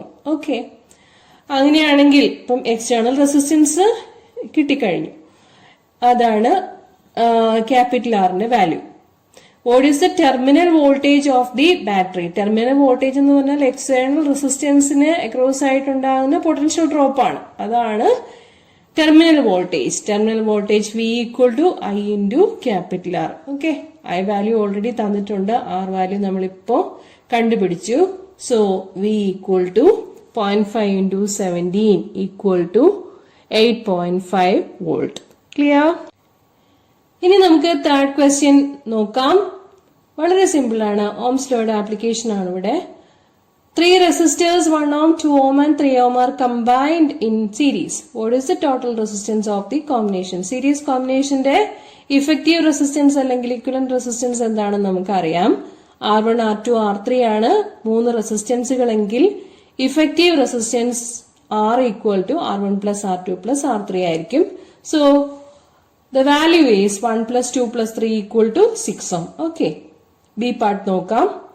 If the combination is connected to a battery of 12 volt and negligible internal resistance, obtain the potential drop across each resistor. Okay. നമ്മള് internal resistance ഒക്കെ discuss ചെയ്ത് ആ class ഒന്ന് refer ചെയ്യുന്നത് നല്ലതായിരിക്കും ഈ problem workout ചെയ്യുന്നതിന് മുമ്പ്. എളുപ്പമാണിത്. ഇവിടെ എന്താ പറഞ്ഞിരിക്കുന്നത്? ഇന്റേണൽ റെസിസ്റ്റൻസ് ഇല്ല, അപ്പോൾ ലോസ്റ്റ് വോൾട്ട് കൺസിഡർ ചെയ്യേണ്ട കാര്യമില്ല. ഓരോന്നിന്റെയും ടെർമിനൽ വോൾട്ടേജ് ആണ് കാണാൻ പറഞ്ഞിരിക്കുന്നത്. ഓരോ റെസിസ്റ്ററിനും അക്രോസ് ആയിട്ടുള്ള ടെർമിനൽ വോൾട്ടേജ് മാത്രമാണ് കാണാൻ പറഞ്ഞിരിക്കുന്നത്. അല്ലെങ്കിൽ potential drop across R1, potential drop across R2, potential drop across R3, ഇതാണ് കാണാൻ പറഞ്ഞിരിക്കുന്നത്. അതിനാദ്യം പൊട്ടൻഷ്യൽ ഡിഫറൻസ് എത്രയാണെന്ന് അറിയണം. V ഈക്വൽ ടു IR എന്നുള്ളതാണ് ഇക്വേഷൻ. പൊട്ടൻഷ്യൽ ഡിഫറൻസ് 12 വോൾട്ട് ആണെന്ന് നമുക്കറിയാലോ. അപ്പോ ഇഫക്റ്റീവ് റെസിസ്റ്റൻസിൽ കൂടിയുള്ള കറണ്ട് ഐ എന്നുള്ളത് I equal to V by R ആയിരിക്കും. So 12 by 6 equal to 2 ampere. Okay. Effective റെസിസ്റ്റൻസിൽ കൂടിയുള്ള കറണ്ട് 2 ആംപിയർ ആണ്. അത് തന്നെ ആയിരിക്കും എങ്ങനെ സീരീസ് കോമ്പിനേഷൻ ആയതുകൊണ്ട് ഓരോ റെസിസ്റ്ററിലും കൂടിയുള്ള കറണ്ട് എന്ന് പറയുന്നത്. ഓക്കെ, ഓരോ സീരീസ് കോമ്പിനേഷൻ എന്ന് പറഞ്ഞാൽ തന്നെ നമുക്കറിയാം when the same current flows through all the resistors connected, then that combination is called a series combination. Okay, so potential difference, potential drop across each of the resistors can be easily worked out. Potential drop across R1 or 1 ohm equal to V1 equal to IR1 equal to 2 ampere into 1 ohm equal to 2 volt. Okay, potential drop across 2 ohm V2 equal to IR2. The same current is considered here also. So V2 equal to I 2 ampere into 2 ohm equal to 4 volt. Then potential drop across 3 ohm V3 equal to IR3 equal to I is 2 ampere and R3 is 3 ohm. So V3 equal to 6 volt. എളുപ്പമല്ലേ ഈ problem ഒക്കെ? Okay, ഇനി നമുക്ക് നാലാമത്തെ problem workout ചെയ്യാം. Parallel combination of resistors ആണ് ഈ പ്രോബ്ലത്തില്. A part നോക്കിക്കോളൂ. 3 resistors 2 ohm, 4 ohm and 5 ohm are combined in parallel. What is the total resistance of the combination? Parallel combination of റെസിസ്റ്റേഴ്സിന് എങ്ങനെയാണ് കേസ് വരുന്നതെന്ന് അറിയാം. The reciprocal of the effective resistance 1 by R equal to the sum of the reciprocals of the individual resistances. 3 resistances ആണ് ഉള്ളതെങ്കിൽ 1 by R1 plus 1 by R2 plus 1 by R3 equal to 1 by R എന്നുള്ളതാണ് effective resistance കണ്ടുപിടിക്കാനുള്ള equation.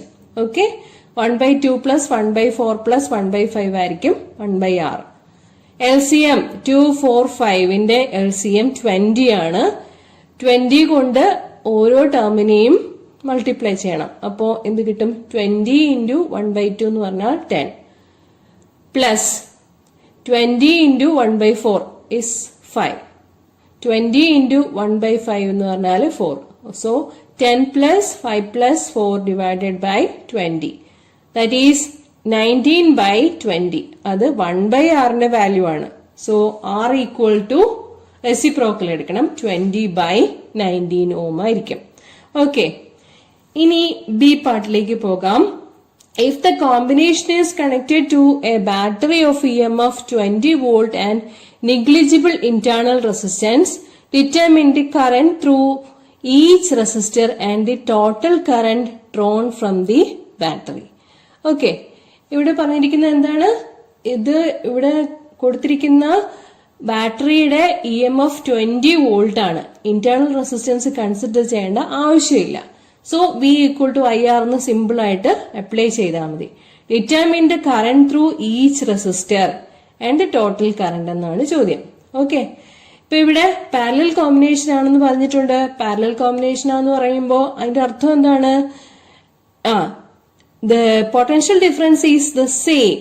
ഏത് റെസിസ്റ്റൻസിനായാലും അതിന് across ആയിട്ടുള്ള potential drop same തന്നെ ആയിരിക്കും. Okay, so I equal to V by R എന്നുള്ള ഇക്വേഷൻ അപ്ലൈ ചെയ്ത് കഴിഞ്ഞാൽ നമുക്ക് ഓരോ റെസിസ്റ്ററിനും അക്രോസ് ആയിട്ടുള്ള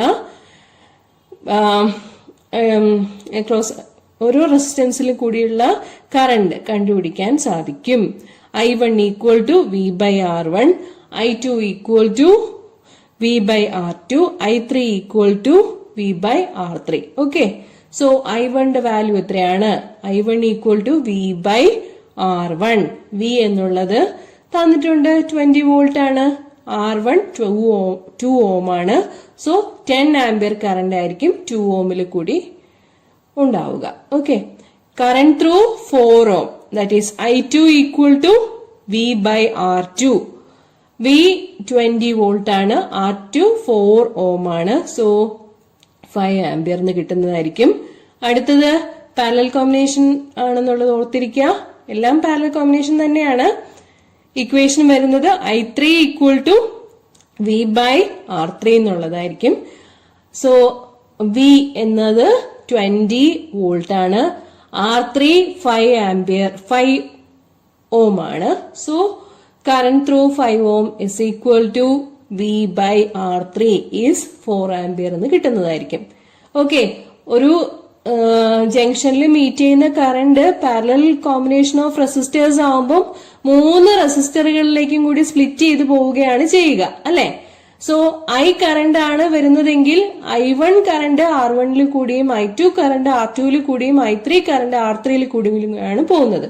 ടോട്ടൽ കറന്റ് I എന്നുള്ളത് I1 plus I2 plus I3 ആയിരിക്കും. So we have the total current I equal to 10 plus 5 plus 4 equal to 19 ampere. Okay, ഇനി നമ്മുടെ ഇക്വേഷനില് സബ്സ്റ്റിറ്റ്യൂട്ട് ചെയ്ത് കൊടുക്കാം.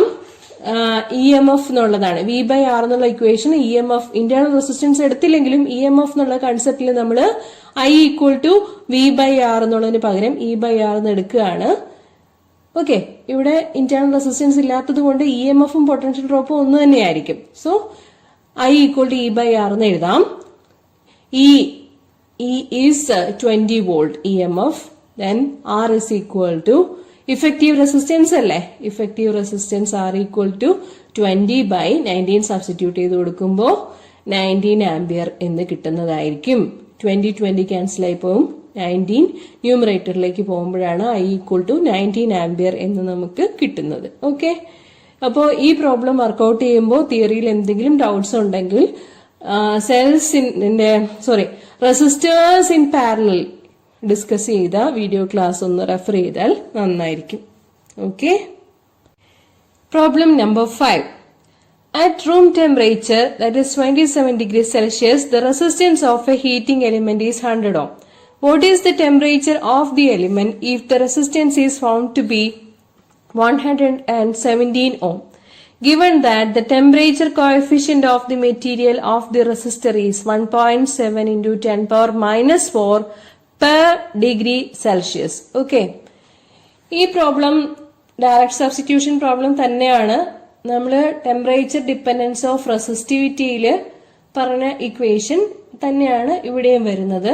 ടെമ്പറേച്ചർ ഡിപ്പെൻഡൻസ് ഓഫ് റെസിസ്റ്റിവിറ്റിയിലെ കണ്ട ഇക്വേഷൻ ഇതായിരുന്നു. ρT equal to ρ0 into 1 plus alpha into T minus T0. Okay, ρT എന്ന് പറയുന്നത് resistivity at temperature T and ρ0 is the initial temperature, alpha is the temperature coefficient of resistivity and T minus T0 is the difference in temperature. Okay, ഇവിടെ നമുക്ക് temperature coefficient തന്നിട്ടുണ്ട്, ഒരു temperature തന്നിട്ടുണ്ട്, അതുപോലെ 2 resistances തന്നിട്ടുണ്ട്. Okay, റെസിസ്റ്റൻസും റെസിസ്റ്റിവിറ്റിയും ഒരു equation തന്നെ ഇവിടെ അപ്ലൈ ചെയ്യാൻ പറ്റുന്നതായിരിക്കും.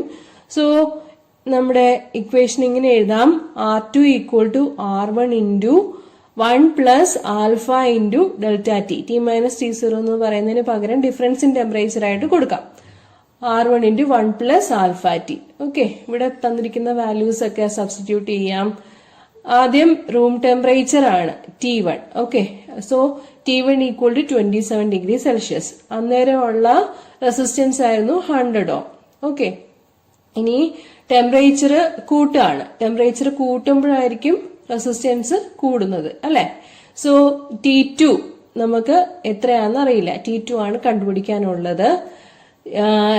ടെമ്പറേച്ചർ കൂട്ടിയപ്പോൾ റെസിസ്റ്റൻസ് 117 ഓം ആയിട്ട് കൂടിയെന്നാണ് പറയുന്നത്. ടെമ്പറേച്ചർ കോഎഫിഷ്യന്റ് ഓഫ് റെസിസ്റ്റൻസ് തന്നിട്ടുണ്ട് alpha 1.7 into 10 power minus 4 per degree Celsius. Okay, അപ്പോ R2 equal to R1 into 1 plus alpha delta T എന്നുള്ള ഇക്വേഷനിൽ സബ്സ്റ്റിറ്റ്യൂട്ട് ചെയ്ത് കൊടുത്തിട്ട് ആദ്യം നമ്മൾ ഡെൽറ്റ ടി കണ്ടുപിടിക്കുക. ഡെൽറ്റ ടി കണ്ടുപിടിച്ചു കഴിഞ്ഞാൽ ടെമ്പറേച്ചർ എളുപ്പത്തിൽ കണ്ടുപിടിക്കാൻ പറ്റും. Okay, so T2 minus T1 എന്നുള്ളതാണ് ഡെൽറ്റ ടി എന്ന് പറയുക. ഓക്കെ, T1 അറിയാം, ഡെൽറ്റ ടി അറിയാമെന്നുണ്ടെങ്കിൽ T2 എളുപ്പത്തിൽ കണ്ടുപിടിക്കാനാവുന്നതാണ്. Okay, delta T equal to R2 minus R1 divided by R1 alpha. ആ ഇക്വേഷൻ എന്ന് എഴുതിയതാണ്. R2 117 ഓം, R1 100 ഓം, R1 100 ohm, alpha 1.7 into 10 power -4. അപ്പോൾ വാല്യൂസ് സബ്സ്റ്റിറ്റ്യൂട്ട് ചെയ്ത് കൊടുക്കുമ്പോൾ നമുക്ക് കിട്ടും ഡിഫറൻസ് ഇൻ ടെമ്പറേച്ചർ എന്ന് പറയുന്നത് 1000 ഡിഗ്രി സെൽഷ്യസ് ആണ്. ഓക്കെ, സോ കൂടിയ ടെമ്പറേച്ചർ എത്രയാണെന്നുള്ളത് എളുപ്പത്തിൽ കണ്ടുപിടിക്കാൻ പറ്റും. T2 minus T1 is equal to delta T എന്നുള്ളതാണ്. So T2 equal to T1 plus delta T. T1 27 degree Celsius എന്ന് തന്നിട്ടുണ്ട്. ഡെൽറ്റ ടി 1000 ഡിഗ്രി സെൽഷ്യസ് എന്ന് നമുക്കിപ്പോൾ കിട്ടി. സോ കൂടിയ ടെമ്പറേച്ചർ 1027 ഡിഗ്രി സെൽഷ്യസ്. ഓക്കെ, എന്താണ് വീസ്റ്റൺസ് ബ്രിഡ്ജ്? അതാണ് ഇവിടെ കാണിച്ചിരിക്കുന്നത്. സവിശേഷമായൊരു സർക്യൂട്ട് ഡിസൈൻ ആണ് വീസ്റ്റൺസ് ബ്രിഡ്ജിനുള്ളത്. ഒരു ക്വാഡ്രിലാറ്ററലിന്റെ 4 ആമുകളിലായി 4 റെസിസ്റ്റൻസുകൾ കൊടുത്തിട്ടുണ്ടാവും. അവയിൽ കൂടിയുള്ള കറണ്ടും പരിഗണിക്കാവുന്നതാണ്. അവിടെ നമ്മൾ കിർച്ചോസ് റൂൾസ് അപ്ലൈ ചെയ്തിട്ട് ഏതെങ്കിലും ഒരു റെസിസ്റ്റൻസ് അറിയില്ലെങ്കിൽ അതിന്റെ മൂല്യം കണ്ടുപിടിക്കാനായി വീസ്റ്റൺസ് ബ്രിഡ്ജ് പ്രിൻസിപ്പിൾ പ്രയോജനപ്പെടുത്താവുന്നതാണ്. പ്രൊഫസർ സി വീസ്റ്റൺ ആണ് വീസ്റ്റൺസ് ബ്രിഡ്ജ് ഡിസൈൻ ചെയ്തത്. ഓക്കെ, എന്തുകൊണ്ടാണ് ഇവിടെ ബ്രിഡ്ജ് എന്ന് പറയുന്നത്? ക്വാഡ്രിലാറ്ററൽ ABCD നോക്കുക. എയിൽ നിന്ന് സിയിലേക്ക് എത്താൻ 2 വഴികൾ സ്വീകരിക്കാം. ABC എന്നൊരു വഴിയുമുണ്ട്, ADC എന്നൊരു വഴിയുമുണ്ട്. അപ്പോൾ ABC ADC, ഈ ABCയെയും ADCയെയും കൂടി കണക്ട് ചെയ്യുന്ന പാലമാണ് നമ്മുടെ ഗാൽവനോമീറ്റർ G. എന്താണ് ഗാൽവനോമീറ്റർ?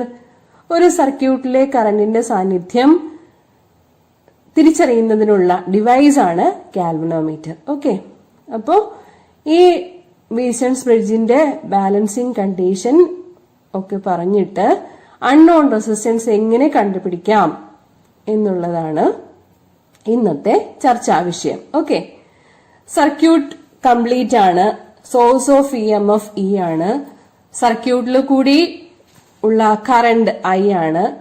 I കറണ്ട് A എന്ന ജംഗ്ഷനിലേക്ക് എത്തുന്നു. അതേ കറണ്ട് തന്നെ തിരിച്ചു പോവുകയും വേണം. C എന്ന ജംഗ്ഷനിൽ നിന്ന് I കറണ്ട് തിരിച്ചു പോകുന്നു. അതാണ് ഇവിടെ കാണിച്ചിരിക്കുന്നത്. ഓക്കെ, ഇതിന്റെ കറണ്ടിന്റെ പാതകൾ ഏതൊക്കെയാണെന്ന് നോക്കണം. A എന്ന ജംഗ്ഷൻ നോക്കുക. A എന്ന ജംഗ്ഷനിലേക്ക് I കറണ്ട് വരുന്നു. I കറണ്ട് 2 ആയിട്ട് സ്പ്ലിറ്റ് ചെയ്യുന്നുണ്ട്. എങ്ങനെയൊക്കെയാണത്? I1 കറണ്ട് R1 എന്ന റെസിസ്റ്ററിൽ കൂടിയും I2 കറണ്ട് R3 എന്ന റെസിസ്റ്ററിൽ കൂടിയുമാണ് പോകുന്നത്.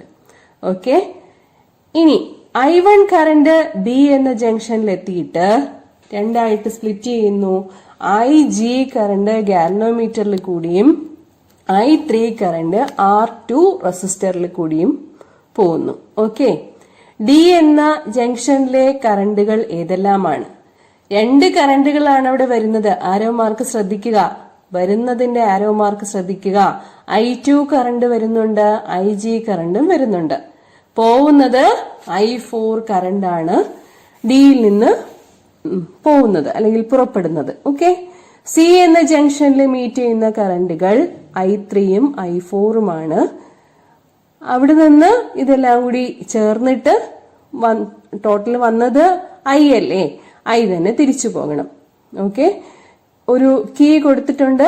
സർക്യൂട്ട് കംപ്ലീറ്റ് ആക്കുന്നതിന് വേണ്ടിയിട്ട് കീ ക്ലോസ് ചെയ്യുമ്പോഴാണ് കറന്റ് ഫ്ലോ ഇങ്ങനെയൊക്കെ ഉണ്ടാവുക.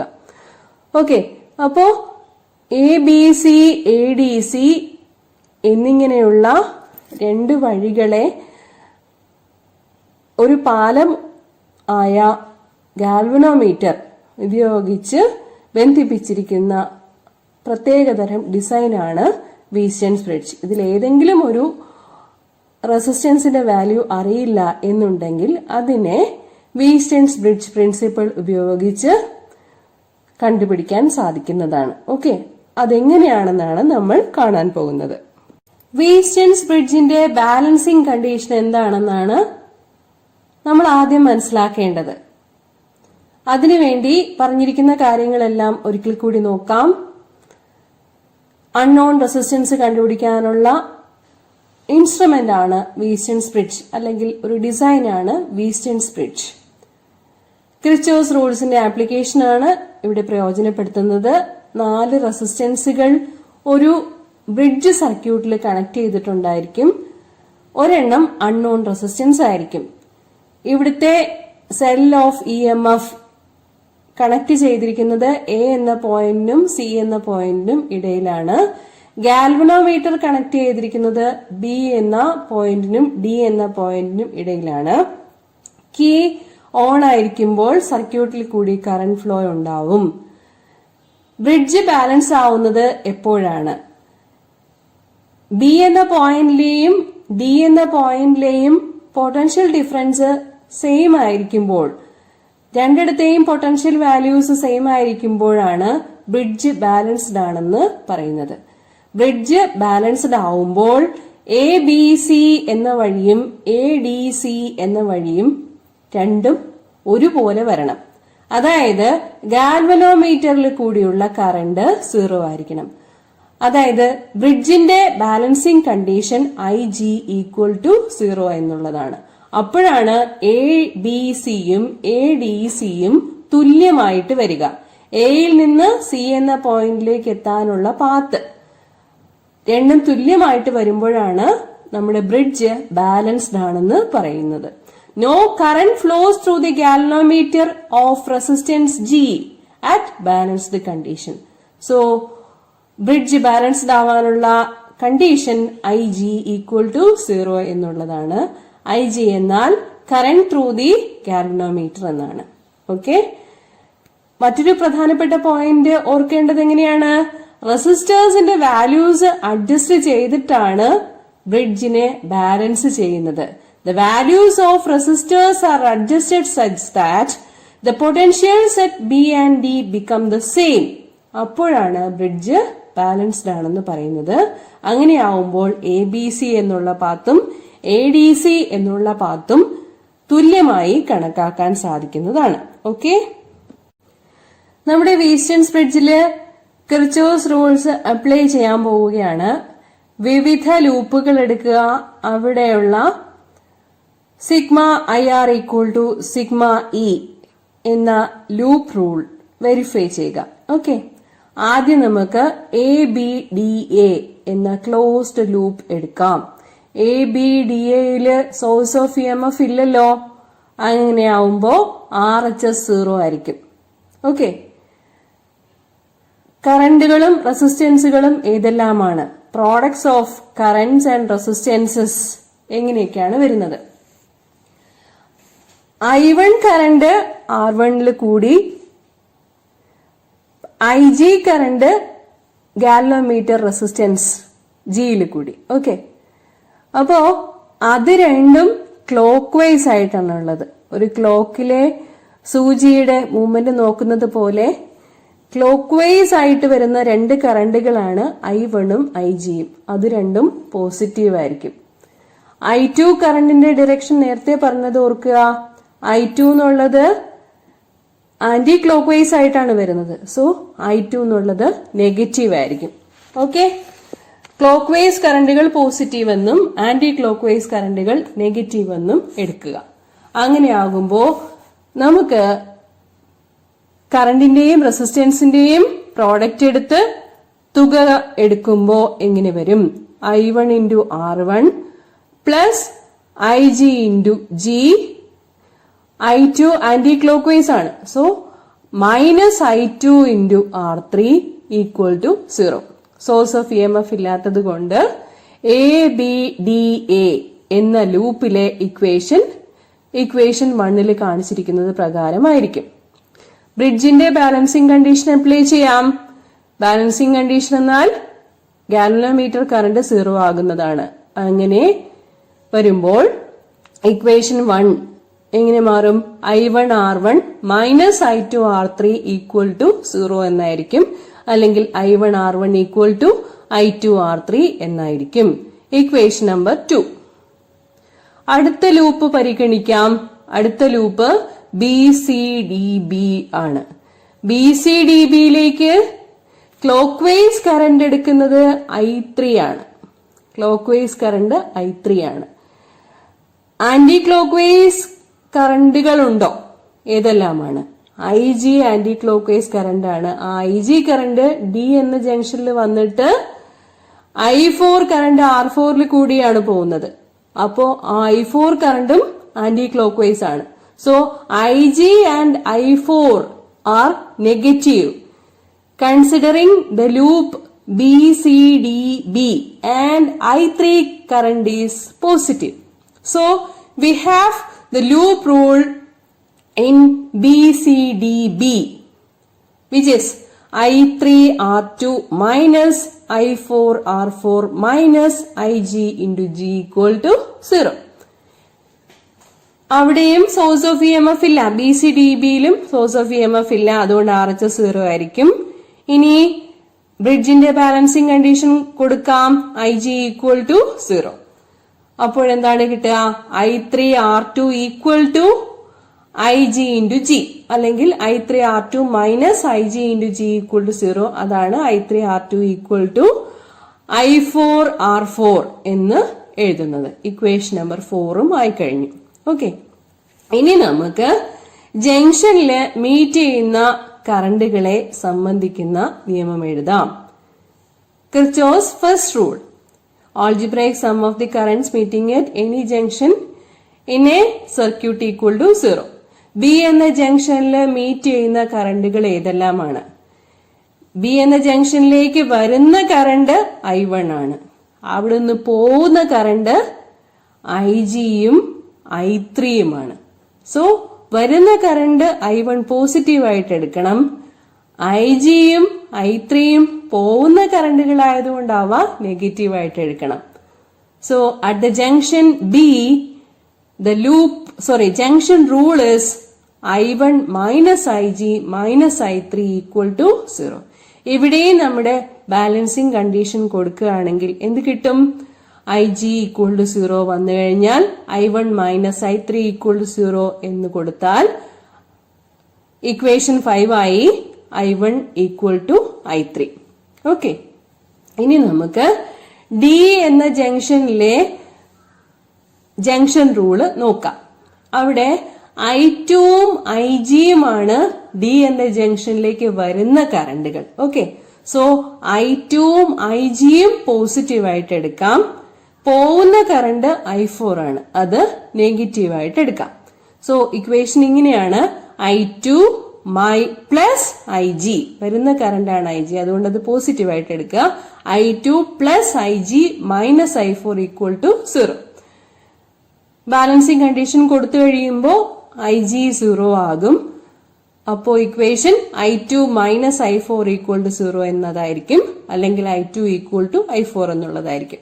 നിങ്ങൾ ജംഗ്ഷൻ ഡിയിലെ ഇക്വേഷൻ നോക്കുമ്പോൾ I2 മൈനസ് IG എന്നാണ് ഇവിടെ കൊടുത്തിരിക്കുന്നത്. അതിൽ വലിയ പ്രശ്നം വരുന്നില്ല, കാരണം നമ്മുടെ IG ഈക്വൽ ടു 0 എന്നല്ലേ കൊടുക്കുന്നത്. ആക്ച്വലി അത് ഇക്വേഷൻ വരേണ്ടത് വരുന്ന കറണ്ട് പോസിറ്റീവ് എന്നെടുക്കുമ്പോൾ I2 plus IG minus I4 equal to 0 എന്നുള്ളതാണ്. I2-ഉം IG-യുമാണ് ഡിയിലേക്ക് വരുന്ന കറണ്ടുകൾ. ഡിയിൽ നിന്ന് പോകുന്ന കറണ്ടാണ് I4. ഓക്കെ, തൊട്ട് മുമ്പത്തെ ഡയഗ്രാം റെഫർ ചെയ്യുന്നത് നല്ലതായിരിക്കും. വരുന്ന കറണ്ടും പോകുന്ന കറണ്ടും ആരോ മാർക്ക് സൂചിപ്പിക്കുന്നത്. ഓക്കെ, സോ നമ്മുടെ ഇക്വേഷനുകളെല്ലാം കിട്ടിക്കഴിഞ്ഞു. ഇക്വേഷൻ 2-ഉം ഇക്വേഷൻ 4ഉം കൺസിഡർ ചെയ്യുക, അവയുടെ റേഷ്യോ എടുക്കുക. അപ്പോഴെന്താണ് കിട്ടുന്നത്? ഇക്വേഷൻ 2ഉം ഇക്വേഷൻ 4ന്റെ റേഷ്യോ എടുക്കുമ്പോൾ കിട്ടുന്നത് I1 R1 divided by I3 R2 equal to I2 R3 divided by I4 R4 എന്നുള്ളതാണ്. നമ്മുടെ I1-ഉം I3-യും ഈക്വൽ ആണെന്ന് പ്രൂവ് ചെയ്തിട്ടുള്ളതാണ്. അതുപോലെ I2-ഉം R4-ഉം ഈക്വൽ ആണെന്ന് പ്രൂവ് ചെയ്തിട്ടുള്ളതാണ്. അങ്ങനെ വരുമ്പോ I1-ഉം I3-യും രണ്ടും ഈക്വൽ ആവുമ്പോൾ അത് ക്യാൻസൽ ആയി പോവും. I2-ഉം I4-ഉം ഈക്വൽ ആവുമ്പോൾ അവയും ക്യാൻസൽ ആയി പോവും. നമ്മുടെ കണ്ടീഷൻ കിട്ടുന്നത് R1 by R2 equal to R3 by R4 എന്നായിരിക്കും.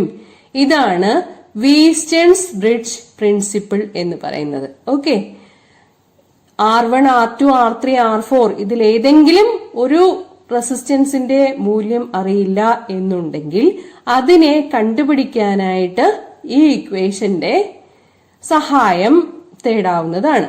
ഓക്കെ, ഇതാണ് നമ്മൾ പ്രാക്ടിക്കലി ചെയ്യാനുള്ളത്.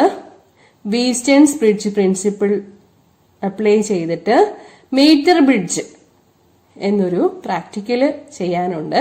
അൺനോൺ റെസിസ്റ്റൻസ്, നമ്മൾ തന്നിരിക്കുന്ന വയറിന്റെ റെസിസ്റ്റൻസ് കണ്ടുപിടിക്കാനൊക്കെയുള്ള അത് റെസിസ്റ്റൻസ് കണ്ടുപിടിച്ചിട്ട് അത് റെസിസ്റ്റിവിറ്റി കണ്ടുപിടിക്കാനുള്ള ഒരു എക്സ്പെരിമെന്റ് ആണ് മീറ്റർ ബ്രിഡ്ജ് എന്ന് പറയുന്നത്. വീസ്റ്റേൺ ബ്രിഡ്ജ് പ്രിൻസിപ്പിൾ ആയിരുന്നു R1/R2 equal to R3/R4 when the galvanometer current Ig equal to 0. ഇതാണ് വീസ്റ്റേൺ ബ്രിഡ്ജ് പ്രിൻസിപ്പിൾ എന്നറിയപ്പെടുന്നത്. R1, R2, R3, R4 ഇവ ഒരു ക്വാഡ്രിലാറ്ററലിന്റെ 4 ഭുജങ്ങളിൽ കണക്ട് ചെയ്യുന്ന റെസിസ്റ്റൻസുകളാണ്. ഗാൽവനോമീറ്റർ ഉപയോഗിച്ചാണ് ഈ 4 റെസിസ്റ്ററുകളെ കണക്ട് ചെയ്യുന്നത്. 2 റെസിസ്റ്ററുകൾക്കിടയിലായി ഗാൽവനോമീറ്ററിന്റെ പാലം വരത്തക്ക രീതിയിലാണ് വീസ്റ്റേൺ ബ്രിഡ്ജ് പ്രിൻസിപ്പിൾ വിശദീകരിച്ചിട്ടുള്ളത്. ഓക്കെ, ആ ഡിസൈനൊക്കെ ഓർമ്മയുണ്ടാവും എന്ന് വിചാരിക്കുന്നു. അല്ലാത്തവർ തൊട്ട് മുൻപത്തെ ക്ലാസ് ഒന്ന് കാണുവാൻ താല്പര്യപ്പെടുന്നു. നമുക്ക് വീസ്റ്റേൺ ബ്രിഡ്ജ് പ്രിൻസിപ്പിൾ ഉപയോഗിച്ചുള്ള പ്രാക്ടിക്കൽ ആപ്ലിക്കേഷനായ മീറ്റർ ബ്രിഡ്ജ് പരിചയപ്പെടാം. മീറ്റർ ബ്രിഡ്ജിന്റെ പ്രധാനപ്പെട്ട ഭാഗങ്ങൾ ഏതെല്ലാമാണെന്ന് പരിശോധിക്കാം. AB എന്നുള്ളത് 1 മീറ്റർ നീളമുള്ള മെറ്റൽ വയറാണ്. ചെമ്പ് നിറത്തിൽ കാണിച്ചിരിക്കുന്ന ഭാഗങ്ങളെല്ലാം മെറ്റലുകളോ അല്ലെങ്കിൽ കണ്ടക്ടിംഗ് മെറ്റീരിയലുകളോ ഉപയോഗിച്ച് നിർമ്മിച്ചിട്ടുള്ളവയാകും. ഉദാഹരണത്തിന് ബ്രാസ്. ആ സ്ട്രിപ്പ് പോലെ കാണിച്ചിരിക്കുന്നത് ബ്രാസ് കൊണ്ടായിരിക്കും സാധാരണ നിർമ്മിച്ചിട്ടുണ്ടാവുക, അല്ലെങ്കിൽ സ്റ്റീൽ കൊണ്ടായിരിക്കും നിർമ്മിച്ചിട്ടുണ്ടാവുക. വലതുവശത്ത് ഒരു 6 ബ്ലോക്കുകൾ കാണിച്ചിട്ടുണ്ട്. ആദ്യത്തെ ബ്ലോക്കിൽ കാണിച്ചിരിക്കുന്നതാണ് നമ്മുടെ unknown resistance wire capital R 6 ആയി കാണിച്ചിരിക്കുന്നത്. അൺനോൺ റെസിസ്റ്റൻസ് വയറിന്റെ റെസിസ്റ്റൻസ് എത്രയാണെന്ന് കണ്ടുപിടിക്കാനാണ് മീറ്റർ ബ്രിഡ്ജ് അപ്പാരറ്റസ് പ്രയോജനപ്പെടുത്തുന്നത്. രണ്ടാമത് കാണിച്ചിരിക്കുന്നത് S, അതായത് നോൺ റെസിസ്റ്റൻസ് ബോക്സ്. അറിയാവുന്ന റെസിസ്റ്റൻസുകൾ ഉൾപ്പെടുത്തിയിട്ടുള്ള റെസിസ്റ്റൻസ് ബോക്സ് ആണ് S എന്നത്. പിന്നീടുള്ളത് സ്ലൈഡിംഗ് കോണ്ടാക്ട് സൂചിപ്പിക്കുന്ന ജോക്കിയാണ്. ആരോ മാർക്ക് കാണിച്ചിരിക്കുന്നത് സർക്യൂട്ടിൽ കറന്റിന്റെ സാന്നിധ്യം സൂചിപ്പിക്കാനുള്ള ഉപകരണമായ ഗാൽവനോമീറ്ററിനെയാണ്.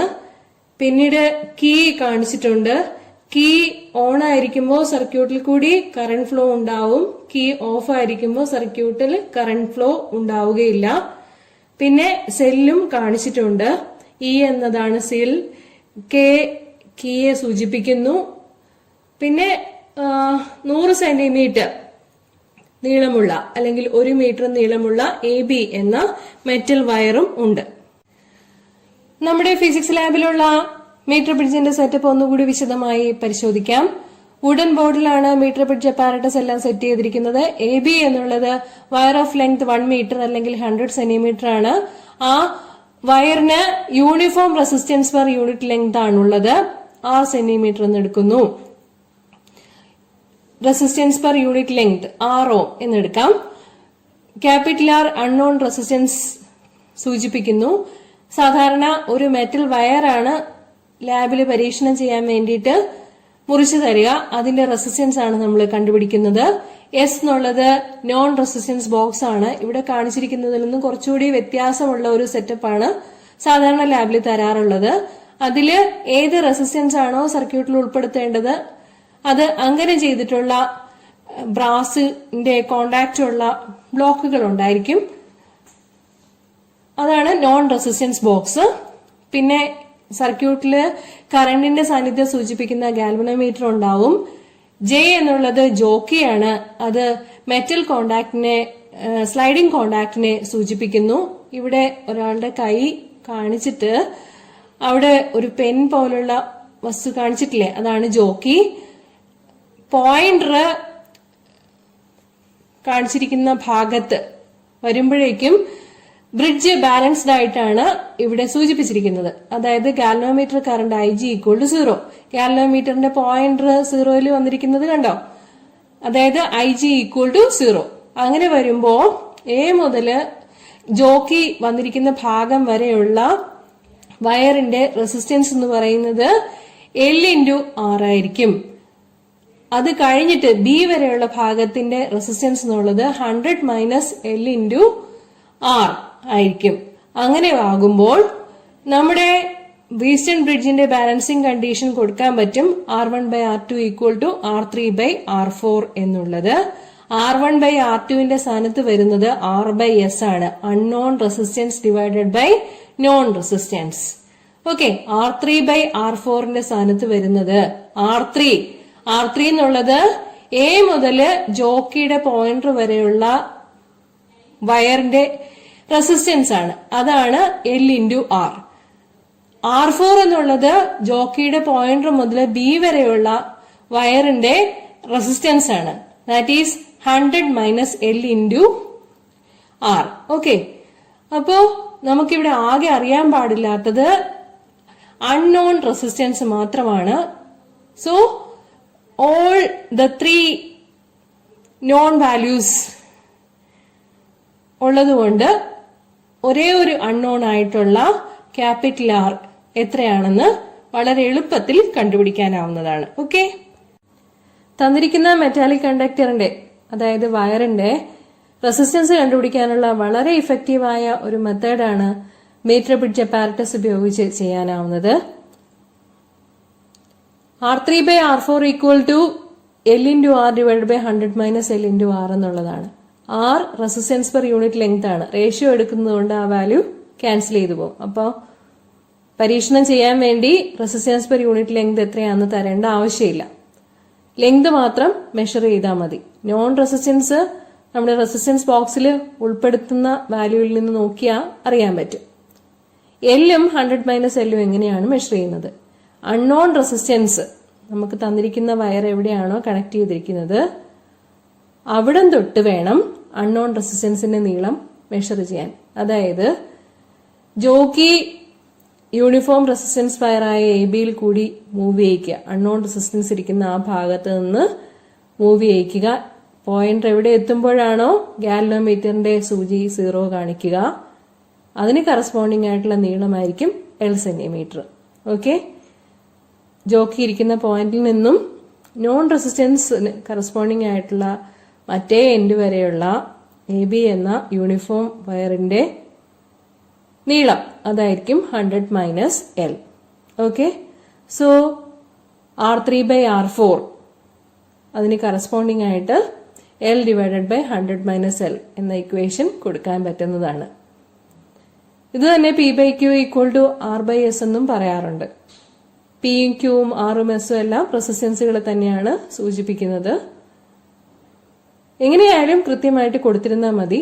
ഇക്വേഷൻ അറിയാമെന്നുണ്ടെങ്കിൽ വാല്യൂസ് സബ്സ്റ്റിറ്റ്യൂട്ട് ചെയ്ത് വളരെ എളുപ്പത്തിൽ അൺനോൺ റെസിസ്റ്റൻസിന്റെ വാല്യൂ കണ്ടുപിടിക്കാൻ പറ്റുന്നതാണ്.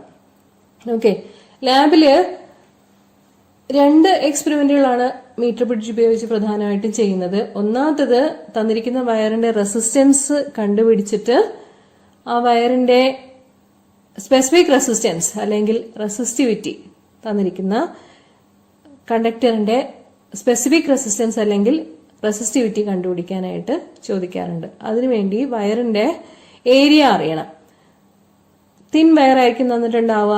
ആ വയറിന്റെ റേഡിയസ് സ്ക്രൂ ഗേജ് അപ്പാരറ്റസ് ഉപയോഗിച്ച് കണ്ടുപിടിക്കാവുന്നതാണ്. അപ്പോൾ ഏരിയ πr² ആയിരിക്കും. ഓക്കെ, ഇനി നീളം മീറ്റർ സ്കെയിൽ ഉപയോഗിച്ച് അളന്നെടുക്കാൻ പറ്റുന്നതാണ്. അങ്ങനെയാവുമ്പോൾ റെസിസ്റ്റിവിറ്റി കണ്ടുപിടിക്കാനായിട്ട് ഉപയോഗിക്കാവുന്ന ഇക്വേഷൻ RA/L = ρ എന്നതാണ്. അതിന് റെസിസ്റ്റൻസ് അറിഞ്ഞു കഴിഞ്ഞാൽ റെസിസ്റ്റിവിറ്റി കണ്ടുപിടിക്കാം. ഓക്കെ, ഇനി 2 മെറ്റൽ വയറുകൾ തന്നിട്ടുണ്ടെങ്കിൽ ആ 2 മെറ്റൽ വയറുകളുടെയും റെസിസ്റ്റൻസ് പ്രത്യേകം കണ്ടുപിടിച്ചിട്ട് സീരീസ് കോമ്പിനേഷനും പാരലൽ കോമ്പിനേഷനിലും കൊടുത്ത് അങ്ങനെയും റെസിസ്റ്റൻസ് വാല്യൂസ് കണ്ടിട്ട് ഇക്വേഷനുമായിട്ട് കമ്പയർ ചെയ്ത് കാൽക്കുലേറ്റഡ് വാല്യൂവും എക്സ്പെരിമെന്റൽ വാല്യൂവും ഒക്കെ വെരിഫൈ ചെയ്യാൻ പറ്റുന്നതാണ്. ഓക്കെ, സോ ഇതാണ് നമ്മുടെ മീറ്റർ ബ്രിഡ്ജ് എക്സ്പെരിമെന്റ്. ലാബിൽ ചെയ്തു കഴിഞ്ഞാലേ കൂടുതൽ വ്യക്തമായിട്ട് മനസ്സിലാവുകയുള്ളൂ എന്നറിയാം. എന്നാലും ഏകദേശം ഒരു ഐഡിയ കിട്ടിക്കാണും എന്ന് വിചാരിക്കുന്നു. അടുത്ത ക്ലാസ്സിൽ പൊട്ടൻഷ്യൽ ഡിഫറൻസ് മെഷർ ചെയ്യുന്നതിനുള്ള അപ്പാരറ്റസ് ആയ പൊട്ടൻഷ്യോമീറ്റർ പരിചയപ്പെടാം. ഓക്കെ, ഇത് നൾ ഡിഫ്ലക്ഷൻ മെത്തേഡ് എന്നാണ് ഈ മീറ്റർ ബ്രിഡ്ജ് അപ്പാരറ്റസിനെ പറയുക. ഗാൽവനോമീറ്ററിന്റെ സൂചി സീറോയിൽ എത്തുന്ന കറസ്പോണ്ടിങ് ആയിട്ടുള്ള നീളം മെഷർ ചെയ്തിട്ട് റെസിസ്റ്റൻസ് കണ്ടുപിടിക്കുന്ന മെത്തേഡാണ് നൾ ഡിഫ്ലക്ഷൻ മെത്തേഡ്. ഇത് സർക്യൂട്ടിൽ നിന്ന് കറണ്ട് ഒന്നും ഡ്രോ ചെയ്യുന്നില്ല. അതുകൊണ്ട് തന്നെ റെസിസ്റ്റൻസ് കണ്ടുപിടിക്കാനുള്ള വളരെ ഇഫക്റ്റീവായ ഒരു മെത്തേഡാണ് മീറ്റർ ബ്രിഡ്ജ് അപ്പാരറ്റസ് ഉപയോഗിച്ച് കണ്ടുപിടിക്കാനാവുന്നത്. ഓക്കെ, ഇന്ന് നമുക്ക് സർക്യൂട്ടിൽ നിന്നും കറണ്ടൊന്നും എടുക്കാതെ തന്നെ പൊട്ടൻഷ്യൽ ഡിഫറൻസ് കൃത്യമായി മെഷർ ചെയ്യുന്നതിനുള്ള ഡിവൈസ് പരിചയപ്പെടാം. പൊട്ടൻഷ്യോമീറ്ററിന് രണ്ട് പ്രധാനപ്പെട്ട സർക്യൂട്ടുകളാണുള്ളത്, പ്രൈമറി സർക്യൂട്ടും സെക്കൻഡറി സർക്യൂട്ടും. പ്രൈമറി സർക്യൂട്ടിൽ ഏതെല്ലാം ഭാഗങ്ങളുണ്ട് നോക്കുക. ഇവിടെ ഒരു സെല്ല് കൊടുത്തിട്ടുണ്ടാവും, പിന്നെ റിയോസ്റ്റാറ്റ് ഉണ്ടാവും, കീ ഉണ്ടാവും. ഓക്കെ, പ്രൈമറി സെൽ എന്നാണ് പ്രൈമറിയിൽ കൊടുത്തിരിക്കുന്ന സെല്ലിനെ പറയുക. റിയോസ്റ്റാറ്റ് കറണ്ട് വേരി ചെയ്ത് കൊടുക്കുന്നതിനുള്ള അറേഞ്ച്മെന്റ് ആണ്. സർക്യൂട്ടിൽ കൂടിയുള്ള റെസിസ്റ്റൻസ് വേരി ചെയ്യിപ്പിച്ചിട്ട് റിയോസ്റ്റാറ്റിൽ മൂവ് ചെയ്യിപ്പിച്ച് സ്ലൈഡിംഗ് കോണ്ടാക്ട് മൂവ് ചെയ്യിപ്പിച്ചിട്ട് വേരിയിങ് കറന്റ് കൊടുത്ത് സർക്യൂട്ടിലെ റെസിസ്റ്റൻസ് മാറ്റി കൊടുക്കാൻ സാധിക്കും. അതിനു വേണ്ടിയിട്ടാണ് റിയോസ്റ്റാറ്റ് ഉപയോഗിക്കുന്നത്. പിന്നെ കറണ്ട് ഫ്ലോ നിയന്ത്രിക്കുന്നതിന് വേണ്ടി ഓൺ ഓഫ് ആക്കുന്നതിന് വേണ്ടിയിട്ട് കീ ഉണ്ടായിരിക്കും. സെക്കൻഡറിയില് ഏത് സെല്ലിന്റെ EMF ആണോ കണ്ടുപിടിക്കേണ്ടത് അത് കൊടുത്തിട്ടുണ്ടാവും. പിന്നെ ഹൈ റെസിസ്റ്റൻസ് ഉണ്ടാവും, ഗാൽവനോമീറ്റർ ഉണ്ടാവും, ജോക്കി ഉണ്ടാവും. ഓക്കെ, വലതു ഭാഗത്തായിട്ട് 5 ബ്ലോക്കുകൾ കാണിച്ചിരിക്കുന്നത് ഏതെല്ലാമാണ് സൂചിപ്പിക്കുന്നത്? ആദ്യത്തത് റിയോസ്റ്റാറ്റിനെയാണ്, അത് കറണ്ട് വേരി ചെയ്ത് കൊടുക്കാനാണ്. സ്ലൈഡിംഗ് കോണ്ടാക്ട് ആയുള്ള ജോക്കിയാണ് രണ്ടാമത് കാണിച്ചിരിക്കുന്നത്. ജോക്കി മീറ്റർ ബ്രിഡ്ജില് നമുക്ക് പരിചിതമായ സെറ്റപ്പാണ്. അടുത്തത് ഗാൽവനോമീറ്റർ ആണ്. സർക്യൂട്ടിലെ കറണ്ടിന്റെ സാന്നിധ്യം സൂചിപ്പിക്കുന്നതിനാണ് ഗാൽവനോമീറ്റർ. ഏത് ഡിറക്ഷനിലേക്കാണോ കറണ്ട് ഫ്ലോ ഉണ്ടാവുക എന്നുള്ളത് ഗാൽവനോമീറ്റർ നോക്കിയാൽ മനസ്സിലാക്കാൻ സാധിക്കുന്നതാണ്. ഗാൽവനോമീറ്റർ വലത്തോട്ടോ ഇടത്തോട്ടോ റിഫ്ലക്ട് ചെയ്ത് കഴിഞ്ഞാൽ കറണ്ടിന്റെ സാന്നിധ്യം അറിയാം. പിന്നെ ഗാൽവനോമീറ്ററിന്റെ സൂചി ഡിഫ്ലക്ഷൻസ് ഒന്നും ഇല്ലാതെ സീറോയിൽ നിൽക്കുകയാണെങ്കിൽ ഗാൽവനോമീറ്റർ കറണ്ട് സീറോ എന്നാണ് അതിന്റെ ഇംപ്ലിക്കേഷൻ. പിന്നെ സർക്യൂട്ട് ഓൺ ഓഫ് ആക്കുന്നതിന് വേണ്ടിയിട്ട് കീ സെറ്റപ്പ് ഉണ്ടായിരിക്കും. സെല്ലിന്റെ സിമ്പിളാണ് 5ാമതായിട്ട് കാണിച്ചിരിക്കുന്നത്. ഓക്കെ, പൊട്ടൻഷ്യോമീറ്റർ എന്ന ഉപകരണത്തിൽ ഉപയോഗിക്കുന്ന വിവിധ ഘടകങ്ങൾ ഏതെല്ലാമാണ്? ആദ്യം തന്നെ 10 മീറ്റർ നീളമുള്ള ഒരു wire, uniform resistance uniform thickness ഒക്കെയുള്ള ഒരു വയർ പൊട്ടൻഷ്യോമീറ്ററിലുണ്ടെന്ന് നമ്മൾ മനസ്സിലാക്കണം. ഓക്കെ, AC എന്നതാണ് ചിത്രത്തിലെ 10 മീറ്റർ വയറിനെ സൂചിപ്പിക്കാനായി കാണിച്ചിരിക്കുന്നത്. ഈ ലോങ് വയർ ഉപയോഗിക്കുന്നത് കൊണ്ട് എന്താണ് പ്രയോജനം? ലോങ് വയർ ഉപയോഗിച്ചു കഴിഞ്ഞാൽ പൊട്ടൻഷ്യൽ ഗ്രേഡിയന്റ് കുറയ്ക്കാൻ പറ്റും. പൊട്ടൻഷ്യൽ ഗ്രേഡിയന്റ് കുറച്ചു കഴിഞ്ഞാൽ ബാലൻസ് ലെങ്ത് കൂട്ടാൻ പറ്റും. നമ്മള് E എന്ന സെക്കൻഡറിയിലെ സെല്ലിന്റെ EMF-നാണ് മെഷർ ചെയ്യാനുള്ളത്. ആ സെല്ലിന് കറസ്പോണ്ടിങ് ആയിട്ടുള്ള പൊട്ടൻഷ്യൽ ഡിഫറൻസ് കണ്ടുപിടിക്കാൻ ബാലൻസ് ലെങ്ത് കൂടുതലായിട്ട് വന്നു കഴിഞ്ഞാൽ എറർ കുറയ്ക്കാൻ പറ്റും. ഓക്കെ, അപ്പോൾ നമ്മൾ സർക്യൂട്ടിൽ ഉപയോഗിക്കുന്ന യൂണിഫോം റെസിസ്റ്റൻസ് ഉള്ള വയറിന്റെ നീളം കൂടുതലാണെങ്കിൽ പൊട്ടൻഷ്യൽ ഡിഫറൻസിലെ മെഷർമെന്റിലുള്ള എറർ കുറയ്ക്കാൻ പറ്റും എന്നുള്ളതാണ് AC എന്ന 10 മീറ്റർ ലോങ് വയറിന്റെ സിഗ്നിഫിക്കൻസ്. ഓക്കെ, പ്രൈമറിയില് പിന്നെ ഒരു ബാറ്ററി ഉണ്ടായിരിക്കും. സ്റ്റഡി കറന്റ് സർക്യൂട്ടിൽ നിലനിർത്തുന്നതിന് വേണ്ടിയിട്ടാണ് ഈ ബാറ്ററി D ഉപയോഗിക്കുന്നത്. വേരിയിങ് റെസിസ്റ്റൻസ് കൊടുക്കുന്നതിന് വേണ്ടി റിയോസ്റ്റാറ്റിന്റെ സെറ്റപ്പ് ഉണ്ട്. കറണ്ട് വേരി ചെയ്ത് കൊടുക്കാൻ പറ്റും. സ്ലൈഡിംഗ് കോണ്ടാക്ട് ഉപയോഗിച്ചിട്ട് റെസിസ്റ്റൻസ് വേരി ചെയ്യാൻ വേണ്ടിയിട്ടാണ് റെസിസ്റ്റൻസും അതുപോലെ കറണ്ടും വേരി ചെയ്യാൻ വേണ്ടിയിട്ടാണ് റിയോസ്റ്റാറ്റ് കൊടുക്കുന്നത്. പിന്നെ ഏത് സെല്ലിന്റെ ആണോ ഇ എം എഫ് കണ്ടുപിടിക്കാനുള്ളത് അതാണ് സെക്കൻഡറിയിലുള്ള cell of E M F E. High resistance എന്ന് പറഞ്ഞ് കാണിച്ചിട്ടുണ്ട്. ഹൈ റെസിസ്റ്റൻസ് സർക്യൂട്ടിൽ കൊടുക്കുന്നത് ഹൈ കറന്റ് ഫ്ലോ റെസ്ട്രിക്ട് ചെയ്യുന്നതിന് വേണ്ടിയിട്ടാണ്, സർക്യൂട്ടിനെ കൂടുതൽ സേഫ് ആയിട്ട് വെക്കുന്നതിന് വേണ്ടിയിട്ടാണ് ഹൈ റെസിസ്റ്റൻസ് കൊടുക്കുന്നത്. പിന്നെ ഗാൽവനോമീറ്റർ ഉണ്ട്. ഗാൽവനോമീറ്റർ നമുക്ക് മീറ്റർ പിടിച്ചത് പരിചിതമായ കാര്യം തന്നെയാണ്. ഗാൽവനോമീറ്റർ കറണ്ടിന്റെ സാന്നിധ്യം അറിയാൻ വേണ്ടിയിട്ടാണ് ഗാൽവനോമീറ്റർ ഉപയോഗിക്കുന്നത്. പിന്നെ സ്ലൈഡിംഗ് കോണ്ടാക്ട് ആയിട്ടുള്ള ജോക്കിയും ഉണ്ട്. ഓക്കെ, എന്താണ് പൊട്ടൻഷ്യോമീറ്ററിന്റെ വർക്കിംഗ് പ്രിൻസിപ്പിൾ? നമ്മുടെ സെല്ലിന്റെ ഇ എം എഫ് ഇ ആണെന്നിരിക്കട്ടെ, ഗാൽവനോമീറ്റർ കറണ്ട് IG0 ആയിരിക്കുമ്പോഴുള്ള കറസ്പോണ്ടിങ് ബാലൻസ് ലെങ്ത് L ആണെന്നിരിക്കട്ടെ, then E proportional to L. ഇതാണ് പൊട്ടൻഷ്യോമീറ്ററിന്റെ principle. Okay, the potential difference between the 2 points of a current carrying conductor is directly proportional to the length between the 2 points of the conductor. This is called the potentiometer principle. Experiment ചെയ്ത് E proportional to L എന്നെങ്ങനെ തെളിയിക്കാൻ പറ്റും? അതിനുവേണ്ടി connections എല്ലാം ഇതുപോലെ കൊടുത്തിട്ട് ആദ്യം അത് കറക്റ്റ് ആണോ എന്നുള്ളത് ചെക്ക് ചെയ്യണം. ഓപ്പോസിറ്റ് ഡിഫ്ലക്ഷൻ കിട്ടുന്നുണ്ടോ എന്നുള്ളതാണ് ആദ്യം നോക്കേണ്ടത്. പ്രൈമറി സർക്യൂട്ട് ഓൺ ആക്കുക, സെക്കൻഡറി സർക്യൂട്ട് വെരിഫൈ ചെയ്യണം. സെക്കൻഡറി സർക്യൂട്ടിൽ കൂടി ജോക്കി മൂവ് ചെയ്യിക്കുകയാണ് വേണ്ടത്. അതായത് നമ്മുടെ വയറായ AC-യിൽ കൂടി ജോക്കി മൂവ് ചെയ്യിക്കണം. A എന്ന പോയിന്റിൽ ജോക്കി ടച്ച് ചെയ്യുമ്പോൾ ഗാൽവനോമീറ്ററിന്റെ സൂചി എങ്ങോട്ടാണോ ഡിഫ്ലക്ട് ചെയ്യുന്നതെന്ന് നോക്കുക. എങ്ങോട്ടാണോ മൂവ് ചെയ്യുന്നതിൽ നിന്ന് നമുക്ക് കറണ്ടിന്റെ ഡിറക്ഷൻ അറിയാൻ പറ്റും. അതിന്റെ ഓപ്പോസിറ്റ് ആയിട്ടായിരിക്കും ഗാൽവനോമീറ്ററിന്റെ സൂചി മൂവ് ചെയ്യുക എപ്പോ C എന്ന പോയിന്റിൽ ജോക്കി ടച്ച് ചെയ്യുമ്പോൾ. ഓക്കെ, അപ്പോ നമുക്ക് മനസ്സിലാക്കാൻ പറ്റും സർക്യൂട്ട് കറക്റ്റ് ആണെന്നുള്ളത്. ഇനി ബാലൻസ് ലെങ്ത് കണ്ടുപിടിക്കണം. റിയോസ്റ്റാറ്റ് പ്രൈമറി സർക്യൂട്ടിൽ അഡ്ജസ്റ്റ് ചെയ്ത് കൊടുത്തിട്ട് സെക്കൻഡറി സർക്യൂട്ടിൽ കൂടി I കറണ്ട് ഫ്ലോ ചെയ്യുന്നു എന്ന് വിചാരിക്കുക. I കറണ്ടിന് കറസ്പോണ്ടിങ് ആയിട്ടുള്ള ബാലൻസ് ലെങ്ത് കണ്ടുപിടിക്കണം.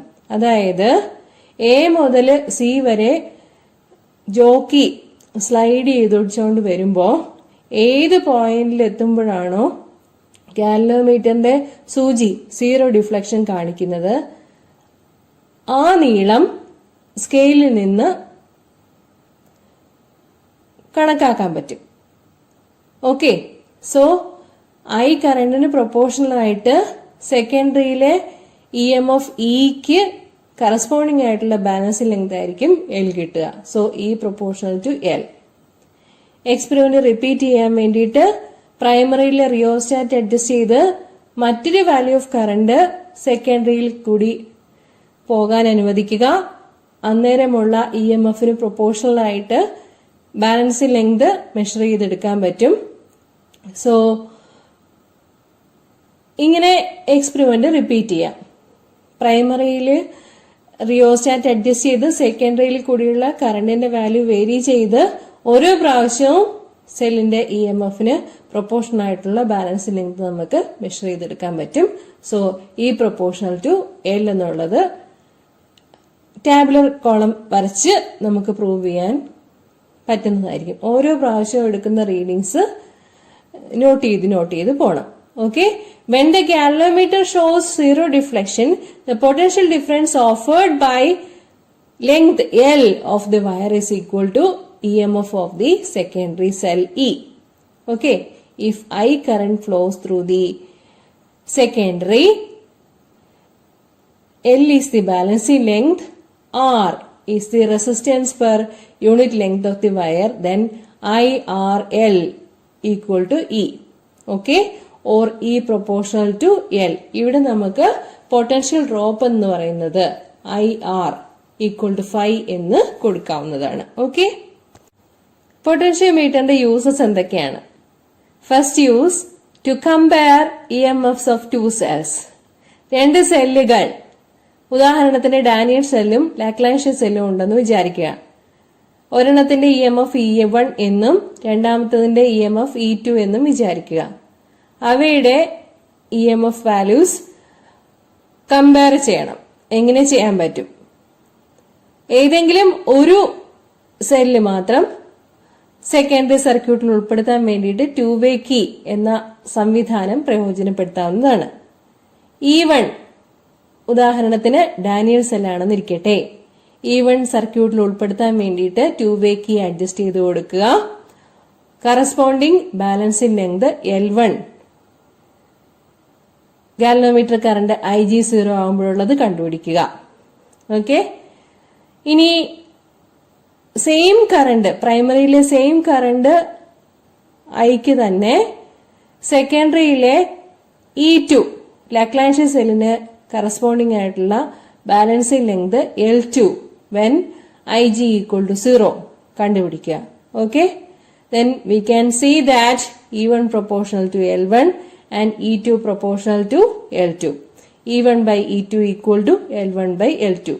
രണ്ട് സെല്ലുകളുടെ EMFകളുടെ റേഷ്യോ എന്ന് പറയുന്നത് അവയുടെ കറസ്പോണ്ടിങ് ബാലൻസിംഗ് ലെങ്തുകളുടെ റേഷ്യോ ആയിരിക്കും. ഇനി നമുക്ക് സെല്ലിന്റെ ഇന്റേണൽ റെസിസ്റ്റൻസ് കണ്ടുപിടിക്കാൻ വേണ്ടിയിട്ട് എങ്ങനെ പൊട്ടൻഷ്യോമീറ്റർ ഇൻസ്ട്രുമെന്റ് പ്രയോജനപ്പെടുത്താം എന്ന് നോക്കാം. സെക്കൻഡറിയിലെ സെല്ലിന്റെ ഇന്റേണൽ റെസിസ്റ്റൻസ് ആണ് കണ്ടുപിടിക്കാനുള്ളത്. ഓക്കെ, അതിനുവേണ്ടി സെക്കൻഡറിയിൽ കണക്ട് ചെയ്തിരിക്കുന്ന കീ K1 ആദ്യം ഓഫ് ആക്കുക. ഓഫ് ആക്കിയിരിക്കുമ്പോഴുള്ള ബാലൻസിംഗ് ലെങ്ത് എന്ന് പറയുന്നത് EMFന് പ്രൊപ്പോർഷണൽ ആയിരിക്കും. സെക്കൻഡറിയിലെ സെല്ലിന്റെ EMFന് പ്രൊപ്പോർഷണൽ ആയിട്ടായിരിക്കും കിട്ടുക.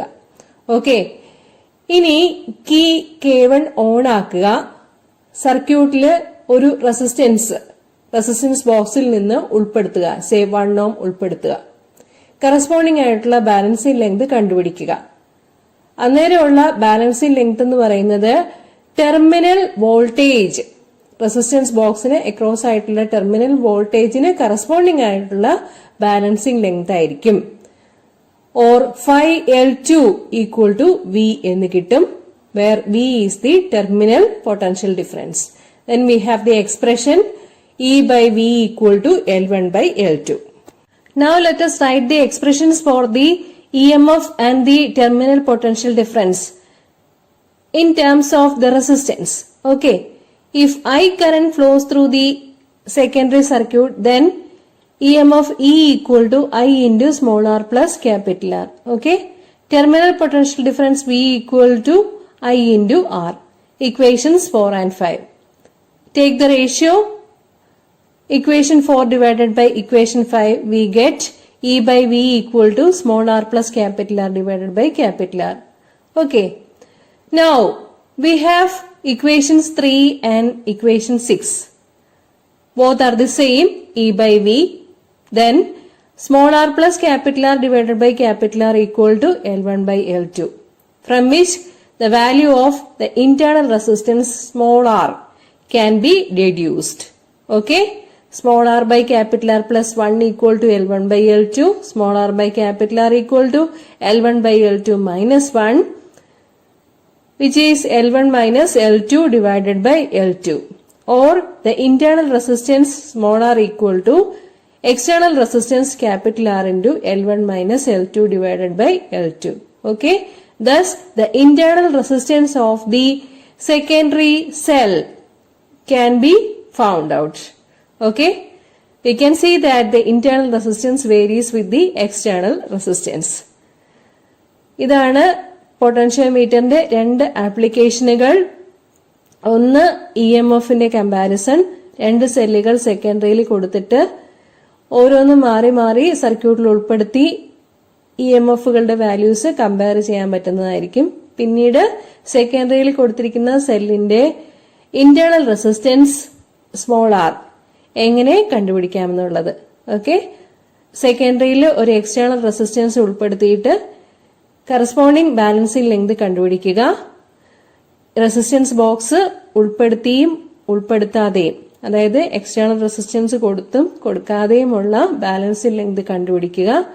എന്നിട്ട് അതിന്റെ റേഷ്യോ എടുക്കുമ്പോഴേക്കും നമുക്ക് ഇന്റേണൽ റെസിസ്റ്റൻസിന്റെ വാല്യൂ കണ്ടുപിടിക്കാവുന്നതാണ്.